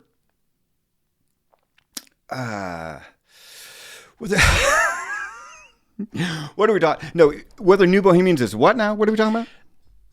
I do this a lot. Is it always like all or nothing? Oh, okay. Sorry. With that? Well, what it is, yeah. Well, early on, it was always a conflict of whether to call it New Bohemians, and in fact, the whole changing of the name was weird. Nobody liked it. It's cumbersome to say. Edie hates it. She never was comfortable with it. It was an attempt of that was the label that was protecting their investment. They didn't think we would continue to be a band, and so they, and things like that. So when we toured, many times we were billed as New Bohemians. When we opened for the Grateful Dead, it says Grateful Dead and New Bohemians. It doesn't say Edie Brickell. Okay. And so we did that a lot until, although when push came to shove, we stuck with the name. So we in fact we still have two more records. But a lot of times when we were touring, it just depends on the time. Sometimes we didn't like to be billed as Edie Brickell and around that time, all those tours, in fact, the Montauk sessions is just called New Bohemians. Okay. So we were kind of going by New Bohemians at that time. Okay. Yeah, that's why that was. But then these days, we do gigs without her and stuff. Is that what you were getting at? Yeah. Yeah. At some point, it seems like y'all became more, as a group, became more comfortable with being like, we are this collective. Edie is certainly a part of it, but no one is, always a part of it or something like that, I guess. Or I didn't, that's, I guess, what I'm curious about. What is it now? Without Carter, without Brad, if there was going to be a New Bohemians thing, who would it be? Well, like we were talking about earlier, Brad, our bass player, had passed away about almost 2 years ago now in July, and we did a big benefit memorial for him and played some New Bohemian songs and put together different bands to play the songs. And Brad's wife played bass. Her name's Kiri, and it was Brandon, John, Kiri, and myself. And we started, and so we played some songs, and it went really well. And that Patrice Pike sang with us, and Edie was there, and we did do some songs with her, but she was in the audience and was blown away by what Patrice says. I mean, Patrice really has some pipes in her, and we were doing some of our earlier songs that we don't do anymore. They're like really vocally challenging, some stuff from Ghost of a Dog and things like that. Yeah. Anyway, it went really well, and Edie kind of said, hey, I really like, this is powerful. If you guys want to tour as this, y'all should, and I'll still write songs with you. Yeah. And so, So that's kind of where we're at now. If we were going to do it, I don't know if it would be with Edie or not. It is our 40-year anniversary. A lot of times we don't really, not everybody gives a crap about anniversaries in the band, so I don't know. Maybe. Yeah. I certainly would. John plays with Patrice, right? Yeah. Yeah. Sure does. She's great. I mean, going way back, I've always loved her. Mm-hmm. And so that again, it feels like the thing I feel like I was getting at, where you guys feel like loose but tight with the crew of like, it wouldn't, I don't know how Matt came into your orbit or like how he joins, but it seems like there's always going to be, if someone's going to come in, it's going to be someone from like within the family kind of thing. It's not just going to be, oh, this guy is badass and we have to hire him. This is someone we know, we're all familiar with, who's like, we're protecting this sort of bond that we have. Sure. And Patrice would make perfect sense in that case, right? She's family. Yeah. Yeah. Yeah. No question. Is there, I mean, I don't know, Carter's I know, huge deal. I mean, Carter was I have a story I want to ask your version of that he told me. It's some benefit. This would be in the probably mid 2000s, but New Bohemians are going to play, Edie's going to play, and then y'all are going to back Paul as well. Mm-hmm. Carter, I just meet up with him at a bar after, probably the week after or something, and he's telling me, oh yeah, we don't know we just know we're going to back up Paul, and so I'm just throwing on Paul records, and I come to late in the evening. Right. And I'm listening to that horn part, and I'm like, what the hell is going on there? And that's going to have to be me if we pick that, and so he figures out on the organ, and then I guess, so he says we rehearse, and then I go to Paul, hey, do you think you might want to play late in the evening? And Paul's, no, I wasn't really thinking we'd do that. What? So there's a little more to it. All right, I want to hear it. I've heard my version of the story, and I've only a little more, but there is a little more to it. Okay. Well, yeah, we did eventually get a song list. We did get a song list, and this was at Fair Park, and music hall. Mm-hmm. Okay. I mean, we opened for Paul, and it was like solo Paul. It was weird. It wasn't a huge gig. It was a benefit for something. I don't know what. I remember hearing about it, and it seemed. If we did it now, it'd be huge. But it was just a weird time. It just kind of was under the radar. And but we did eventually get a song list, and so we're gonna start rehearsing. Late in the evening was one of them. I mean, it was on the list. Okay. It was. Okay. I don't know if that came from. Oh, no, what happened was he said, you guys pick out songs. That's what it was. He said, you guys pick out songs. So we did like me and Julio late in the evening. We did me and Julio and just like, a couple just... Carte blanche? Yeah, he maybe suggested ones, but he wanted to know what we wanted to do. And so late in the evening came up and we practiced it and whatever. But I mean, Steve Gadd's drum part and just the whole thing and just playing that thing is just the basic groove. I mean, we kick it in, we play it for a second, and he stands there and he listens, and that's when he said no. He just said, okay. Nah. Okay. He heard us play it for a second, and then he said no. Okay. To be fair. Because, Carter made it sound like he worked on it, and then he was like, well, I worked up this thing for the horns, and that Paul was like, well, let me hear it. And he like played it for him just on the organ, and he said, he made it sound like Paul was like, oh my God, that's great. I mean, do you just want to do that? I still don't want to sing it, or I don't want to play it, but maybe you should just do that. That would be cool. And Carter was like, no, I'm not doing that. Like, I'm not having you like, hey, Carter's going to play a little something on the keyboard now. And he was just like, no, if you want to, forget it. Like, leave me alone. It had this very, not patronizing, but I don't know. Carter is so great and, but humble. Mm-hmm. It almost seemed like he wasn't. Everyone else saw it in him, and I don't know if he saw it. That was how I got it. Straight up. And then he said that later Edie told him that like that the morning of the show that they were getting ready, and that Paul had been like, that guy Carter, he's something special or something like that, know. And everyone who knows him, everyone who's seen him knows that. Sure. And that Paul saw it, and I think that's really cool. Sure. And he got taken from us. So awful. Sure. Like I talked to someone, I hadn't actually thought about it, but like I was telling someone that I was doing this, and someone was like, you should do a Carter episode and get like a round table of musicians just telling stories, because everyone just loved him. Mm-hmm. Yeah. And I think it's a good call. Yeah. That was he was a weird one to me, because I think I first saw him like singing a Lou Reed or Velvet Underground song do you remember the Home Bar? Sure.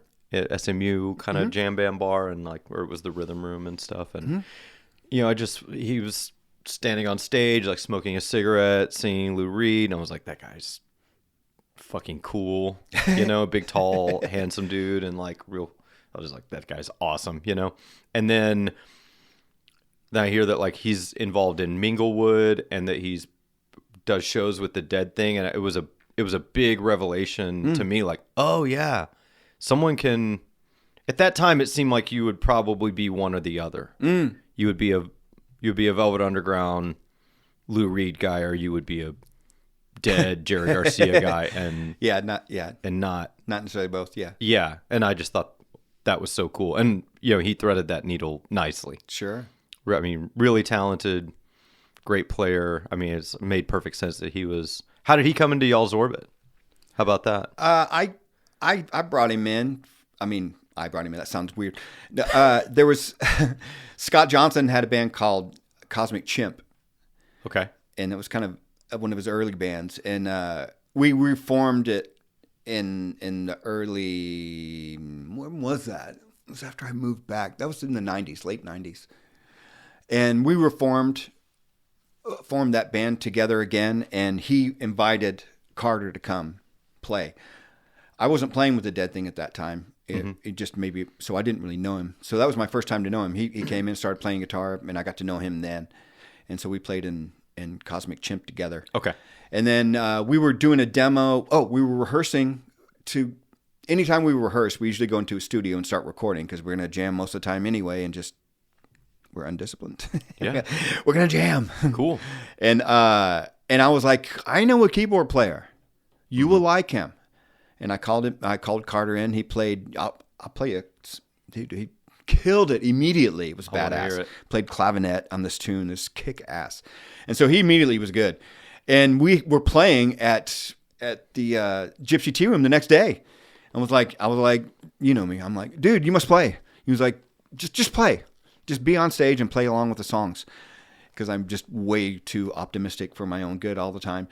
And he did. He's a good sport. He just got there and he played, he played along with every damn song. He just joined the band that night. Yeah. Cool. So good. Yeah. I was jokingly, but kind of not jokingly, said that he was the real musician in the band. Yeah. I mean, he was a killer. That was just good taste. Never seemed like he was really trying to draw too much attention to himself. And I always like those people. The people who are really just kind of blending in. Yeah. You should check out our record, Stranger Things. Okay. It features him a lot. Absolutely, I will. It's great. He's so good on that. And then that's from that period. Mm-hmm. And then there's a later one. Then we stopped, like I said, because we lost Carter. Then we got together and did this heavy makeup thing. It was a way to get. So then Edie was kind of back on stage again, Mm-hmm. And we did a couple heavy makeup things one year, and then we did it another year. And in the meantime, she's been doing solo stuff with Charlie Sexton. Right. Quite a bit. And Steve Gadd, the Gadabouts. And I mean, she's got 2 unreleased records with the Gadabouts right now that she's trying to find the right time to release them. Come on. It's just sitting there. Yeah. Put them out. Just trying to find the right time. Huh? Now's the time. Exactly. I agree. And, but she was doing she was doing solo stuff. And so she was going down in Austin and doing this session. What happened was, this is what happened. We were doing a benefit. I taught at this place called Laurendaya. It was a public funded music school. And we were going to do a benefit. I was like, can New Bohs do a benefit for Laurendaya? And my students will open the show, and they played with this. It was at the Kessler. It was one of my favorite moments of life. And so we were rehearsing for that. In the meantime, in Austin, she was working on her solo record. She was like, you want to come in and play? I played a solo on one of her records, a song that ended up on our record because it didn't, long story short. And it went really good. And so we went to rehearse and we started writing songs. And it was like, oh, wait, now we're writing songs. Yeah, it's happening. And then we play a gig and it was like, oh, shit, I guess we're going to make a record, Yeah. Because if we start playing, then we're going to write a song, and then that's our favorite thing. Yeah. And then it's done. Is that Rocket? Yes. Did Gadd play on that? No. Okay. That's have you done any stuff with him? Only on Instagram. During the pandemic, we were doing 1 minute long songs by request from anybody that wanted a song written for somebody. Okay. Like my sister's been in quarantine for, you write a song for my sister, and we'd all pass around these files and everybody'd add to it. And there's like 70 or there's like 80 of them of these 1 minute songs. And one of them or 2 of them are Steve Gadd. So I did get to play with him on one of those. Yeah. So that was like, in just doing like I said, I'm trying to do a little bit of research without, I like hearing the story this way, but I knew there were going to be a lot of pockets of your story that I didn't know about, and I don't know if they would come up. But there was a thing that was like, in credits on All Music, which is one of my favorite like spots on the internet. Yeah. And it's like plays on this song with Pino Palladino and Steve Gadd. And I'm like, what the hell is that? And so you figure that's probably it? Oh, one of our songs? No, it just says your credits on Kenny Withrow. And maybe it's just a record that you're on that they're also on. Oh, I think that has to do with me playing with the Gadabouts, but I don't think that song made it on a record. Classic example. I spent the night with her up in New York, and we wrote a song. And she has a session the next night. She's like, "Come in, we'll record our new song." And poor guys in Gadabouts. Here comes Kenny, and like, "Hey, we got this new song. Y'all got to play." Yeah. So we recorded our song that day, and it went okay. And you don't know if it's out? I doubt it very seriously. Okay. Maybe it's just, I've never heard it since, but Okay. I probably AI. I don't know if that's AI generated, but AI will correlate things that are not correlated. So that may just be okay. I'll get to the bottom of it. I jammed with them that day, and that's it though. How's that? It was killer. I was a little intimidated. Mm-hmm. Steve has this. It's like this level of relaxation that is foreign to me. You're just like, wow. It's so much space and relaxation. It's like in the way he plays. Yeah, and what you feel when you listen to it. It's like it's master level things that you can't that I don't know how to teach it or learn it. That's the thing when little drum clips get passed around somewhat virally or whatever, and there's one of him. I don't even know if it's him actually performing, but it's him playing the 50 Ways groove. Uh-huh. And I know people are like, oh, technically how cool this is, but I'm like, dude, this is the coolest thing about this is like how laid back it is. Because everyone else, when they play it, it's got this sort of frenetic energy, and it's, when he's playing it, it is not. That's what's so cool about it. It's still very musical, and you feel that groove through it. And I think that's what's great about that recording. I mean, our brains have a tendency to be ahead, Yeah. He's just like literally so calm that this is the beat. Yeah. That's like, wow. That's intense. Deep. When you're teaching, this is where it occurred to me about teaching and why we speed up. And it was like, it has to do, you talked about like music being kind of like organized sound. And that there's, for some reason, we're always trying to shorten the space between the notes. Almost like they're magnets and they're always kind of moving toward each other. And to me, groove is being able to like have some mastery or some control of that and going, no, they're not getting closer. Maybe they're even getting further apart. At an unnoticeable pace. Yeah. Or at least your ear would perceive them to be doing that. Like someone would go, oh, he's slowing down. No, he's not. It's sort of constantly, it's like an egg rolling or something. It's always rolling at the same rate, but the way your ear hears it, it would sound like it's, maybe slowing down or something. And that's what he's got. And I think about that a ton. Sure. Would be from a drummer, from my perspective, would be like, okay, there's all this energy is ramping up. How do I get it to not speed up? And because what's actually cool is when you have more space, you can fill it up in a different way. When the space keeps getting smaller and smaller, it's hard to play more notes. Sure. Like those 16th notes or those like those things come a little harder if the space between the notes is actually getting smaller and smaller. It feels so much better. Sure. To leave it. So that's something I focus on constantly is can we build intensity without building speed? Sure. Can I play fast and quiet? Or can I play loud and slow? Or just maintain a detached view of it all where you can decide how you want to do it.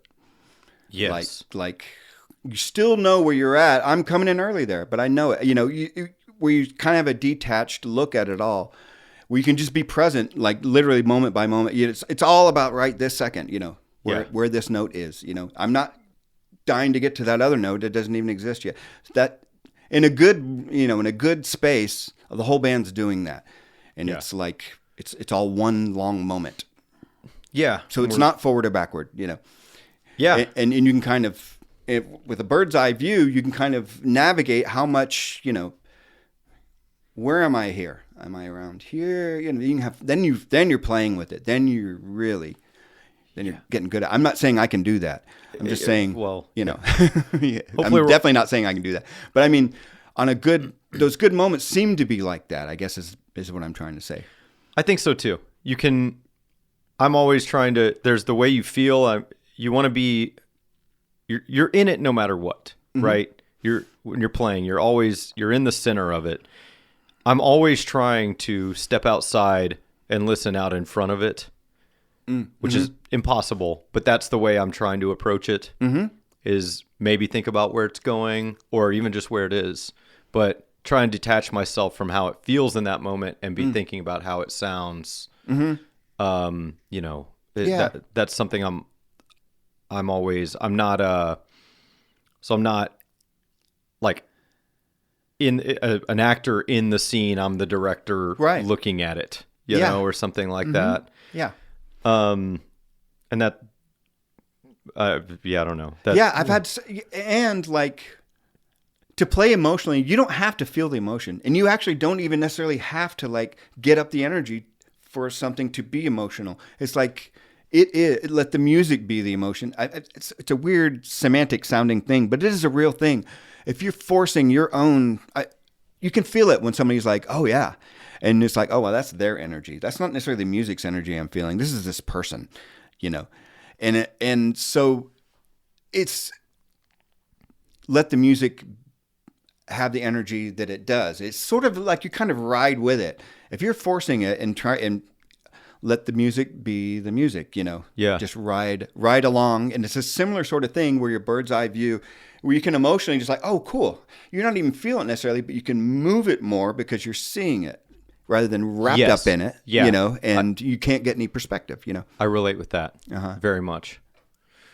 What's, so you were living down in Wimberley and making music with Edie. Now you're back in the DFW area. We're doing the Dead thing. You're doing Tote with, again, this crew, these guys, these, you know, familiar people. I was like, you know what? I'm going to just make a dream list of musicians and start a jam band. Your idea? Yeah. Cool. Yeah. And so those are the people I thought of. It's a great... And I'm just like, took a chance. I was like, dudes, let's do this. Let's do a gig. And we didn't have a name. And I was hanging out with a buddy of mine. And he just says Tote to everything. Dude, Tote. And I was just like, wait. This band's called Tote. Mm-hmm. Tote means a lot of things. It does. It's like, and we have a way of talking since high school. It's a whole language that we use. It's a whole thing. But Tote is a really good. We were supposed to play today, but Joe, the saxophone player, is sick, unfortunately, and so we can't jam today. But yeah, that's Paul Slavens from Tin Hands and Big Al Emmert from Brave Combo, and the trumpet player from Brave Combo. Joe Crump is a musician from Dallas who lived in Ohio for years, and he just moved back, so he's had most of his success up there. And then Dave Monze, the bass player, who's a serious badass. Yeah, I love that band. But so far, it's been a completely improvised band. Like the first gig we did up in Denton, I booked the gig. I'm like, we hadn't played together. We literally hadn't played together yet. And so when I was like, well, how are we going to do this? I don't want it just to be like a regular. Are we almost out of time? I don't want it just to be. We're all right. We're all right. No, I want to. I was like, I don't want it just to be a jam. I want this to be a gig. Like, this is a thing. You know, people are coming. It's got a name. We've hyped it up. So what I did was I wrote a set list. It's like a 25, and it took me a while, and I really concentrated on it. And it's about 25, and and the titles of the song had an arc to them. Like the first title was The First Jam Ever, into all these other things that isms about our friends. And it really gave us a center thing. I told people what the name of the song was before we started it, and then we did it. Yeah. And Paul would sing about it or whatever, and it was an improv, it gave us the center thing. So that's the way we've done it that time. And the next one I did a similar thing, but I think the next gig, my idea is to perform our entire first record. I mean, it's been a long time, so we're going to do our whole first record. Okay. There's no first record. Yeah, I know. Okay. This is it. That's like, you go like first album release party. Exactly. And it'll be like, after all this time, we're finally going to do it. People have demanded it. Yeah, we're going to play our first record. Yeah, in its entirety. Yeah, front to back. You know what I'm saying? Yes. And that's a premise, and we'll do this gig. I love it. Yeah, I love it. You should. It would be great to to have people and be like, when you get home, this record will be in your email box. Like if you could turn it around that fast. I'm deciding if it's like have art. Have the song titles. Yeah, yeah. Just there's no media to slip into it. It's like we're making it on the spot. I love it. Yeah, yeah. This to me, like this, and then the heavy makeup thing at the Kessler,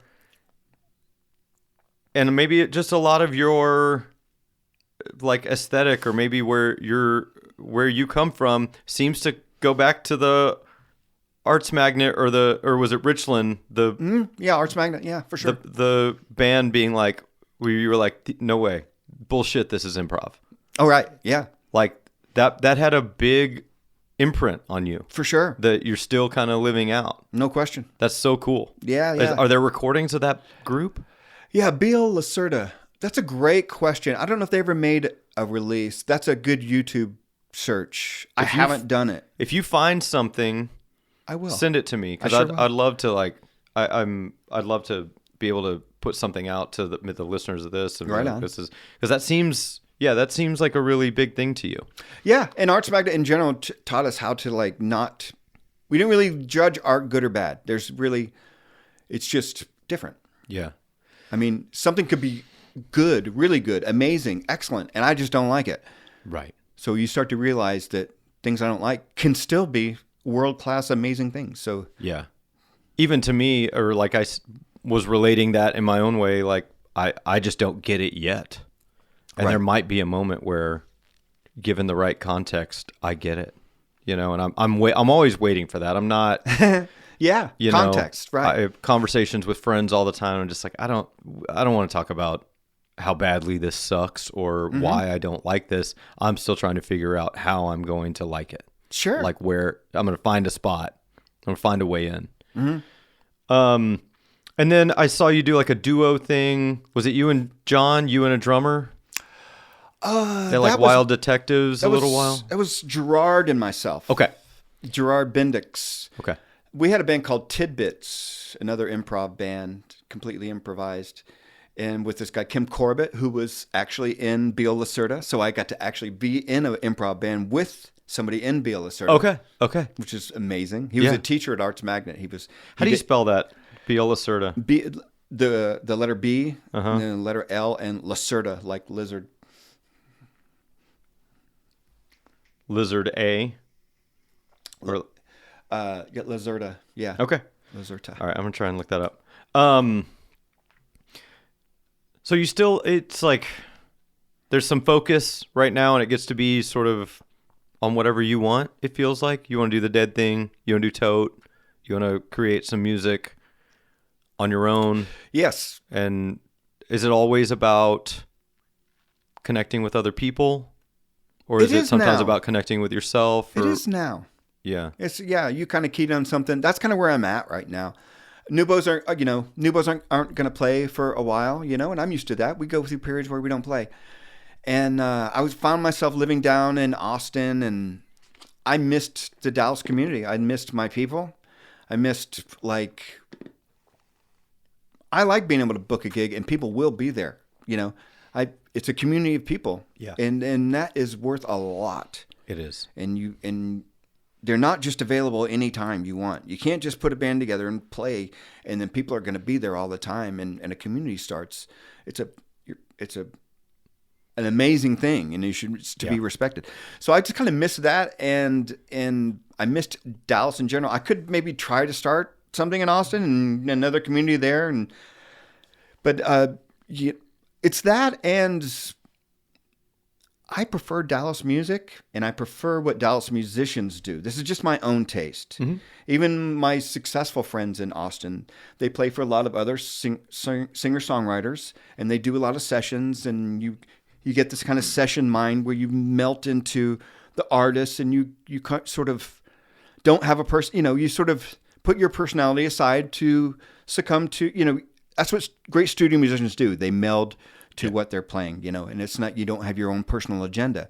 That's why I like bands. Everybody in the band has their own personal agenda, and that friction makes for, I like it. I do too. Personally. Yeah. I do too. Yeah. I like being a part of that with you. Like the crew that we have together in the Dead thing it's fun. And I like having a catalog of tunes that we all like know and love, or we're all, in some cases still discovering, but it's just like, we're just going to get together under this premise. This is the language we're going to speak, but we are all going to get together and we are going to play it our own way. Sure. And I really am glad to be a part of it, and I'm glad it's like brought, not only you and I together, but Kenny and myself together, and Reggie, who it's like someone I'd like to get in here. I need to hear Reggie's deal. He's so awesome. Yeah. He's one of my favorite people that exist anywhere, for sure. Reggie Roofer. I'm coming for you. We're coming for you. Yeah. And get you in front of a microphone. But yeah, I just wanted to come back and you said it right. And just looking, like I said, a dream list of band members. I mean, people my age don't necessarily start bands anymore. You know, you just play for other people and play. You know, it's like I'm starting a band. Screw that. Yeah. With these guys, and it's a great band. I think we're gonna actually write songs. We need to write songs and stuff. Cool. So that, and then the Dead thing. You know, I loved my time with Forgotten Space. Some of my favorite times ever. And but Scott and I have been trying to figure out a way to play together, because we did the Dead thing for years back in the day in the 90s at Club Dada. So we were like, let's play some Dead music. I was like, should we just call it the Dead thing? And because it's you and I. And so, let's do it. And I'm glad we did, because it's kind of made, this is the 35-year anniversary of the Dead thing this year. Yeah. And as you know, I think we should do it at Club Dada. I think so too. Just do a big, and everybody who's played, do it. You been to that? I need to get you in there. Have you been to that backyard? I saw pictures of it. It's even bigger than it was last time I was there. It's unbelievable. Yeah. It's really nice. I think it would be so ideal. A warm day. They'd be into it. It'd be like September, so cool. October. Yeah. Let's do it. Yeah, that needs to happen. I want. Great. I'll be there. Whether I'm playing or not, I'll fucking be there.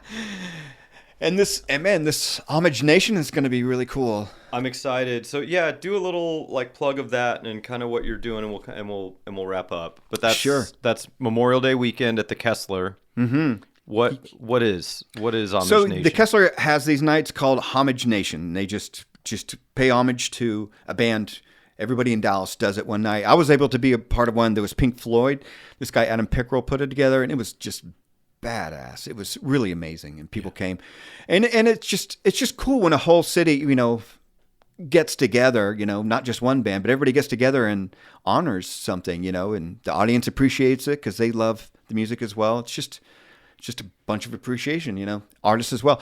So Jeff has been asking me to do it Grateful Dead style for a while, and I just finally have time. I'm just like, okay, I'm going to say yes now. It's been over a year. He's been asking me. And just some people from the Dead thing, people from Forgotten Space, people from Bandolero, just different people. And I have some national acts that are still maybes that I can't announce because they're maybes. That's a good tease. But I'm working on them. I got a solid maybe from one. So awesome. Okay. Well, look out for that. That's May 25th, and that's a Sunday. And it's so we're gonna represent all time periods of the Grateful Dead. There's gonna be a 60s band, and then a band's gonna do their like acoustic-ish Working Man's Dead, American Beauty era. And then a 70s band, Hunter Hendrickson from Austin, who played in Forgotten Space with me and after me. I kind of suggested a band from Austin players. They're going to come up and do a 70s set. And then it's going to kind of be a big band doing a sort of a modern 80s, 90s set with a lot of people sitting in who want to sit in. And then then I got some good things. Okay. I'll tell you. Like I said, I'll tell you later. You're teasing. That's good. But we got some big things planned for to end the show. I got one really big thing planned. Yeah. Okay. Well, dude, thanks so much for coming and chatting with me. It's been really good to hear the story from you, and I'm hoping to hear more of them. And like I said, maybe we'll do a Carter thing at some point. I'd love to have you come back and just chat with him, chat about him. But it means a lot. It really does. Thank you. It's good to get to know you a little bit better and things like that. I really only knew you from our TB2 and those gigs that we did together. Yeah. I don't know how did we end up talking about the Dead? Because I came and saw Forgotten Space at Dan's, and I ended up in because I think you and I had chatted before, and I'm an admirer of Jerry's. And his drumming and just sort of the way he approaches that whole thing. You just kind of put it out there? I think, and I was saying, I'd like to play or something, and it was, you or Jerry said, we like doing the one drummer thing. If we were going to do a second drummer, it would be you, and I was like, that was like enough for me. I was like, well, Yeah. I got what I came here for next to actually being able to play. And then we talked about, doing the band doing a Watkins Yes. Glen thing. And Yeah. I just like I like dreaming, Me too. just going like, oh, how cool would it be if we did this? Yeah. And we did this and we did this. And I love, and then the fact that I think that just planted a seed when you were thinking, Sure. oh, we need someone to fill in for the dead thing. Then, I went back to quite a few times. I prefer two drummers when playing Grateful Dead. I do. And I know what he was talking about. I mean, right when Pablo left the band and we were down to one drummer, we did a tour right then. And yeah, you could kind of take turns, I guess, although I dispute that. Early Grateful Dead, they could turn just fine, two drummers. They could. Yeah, I dispute that. Convenient quote by Phil. Makes sense. Sounded good at the time, I'm sure, but yeah. Yeah. I mean, but we found ourselves taking turns that are different and maybe more angular and sharp. And so we were kind of on a thing, and some people liked it more than others. I always liked two drummers. Mm-hmm. That was a great tour, and we did play great. But I was trying to get you in there a couple times, just so you know. I'm there now. Because I always I like two drummers. So yeah, that's why I was for sure gonna call you right away and stuff like that. And yeah, you sound great. You're a great drummer for sure. Thanks a lot, man. Sure. I'm just glad to be a part of it. I'm ready to have our jam rehearsal. We need a jam. Yeah, I know. I mean, the song part of the Dead is fine, but I talked to Kenny Stern about that, and I was sort of hinting at this other thing I want to talk to you about with the drum segment and great. Something experimenting myself doing something different and out of my comfort zone that I think would be cool. And, you gonna play a loop or something? Play to something? Yeah, something like that. Good. Yeah, John did that. He brought his sampler one time, and he would hit these long loops, and I'm all for that. Yeah, I got an idea, and I want to see how it works in practice. I'm seeing how well I can actually integrate it without it being where it just flows, how it's supposed to, instead of all of a sudden there's something different happening or something that might disrupt. Yeah, that's the last thing I want to do. Yeah, talking about jamming and things like that. If you really look at a Dead set from the 80s and early 90s, a second set, there's not that many songs. Right. There's not that many. You know, and Dead cover bands that just put a ton of songs in this set. I think, I'm a proponent of less songs, more jamming. I agree. I'm putting that out in the universe. Let's do it. Anybody's listening. Let's do it. Let's practice it, and then let's actually just fucking do it. Sweet. Thanks again, buddy. Thank you, buddy. All right. Appreciate you.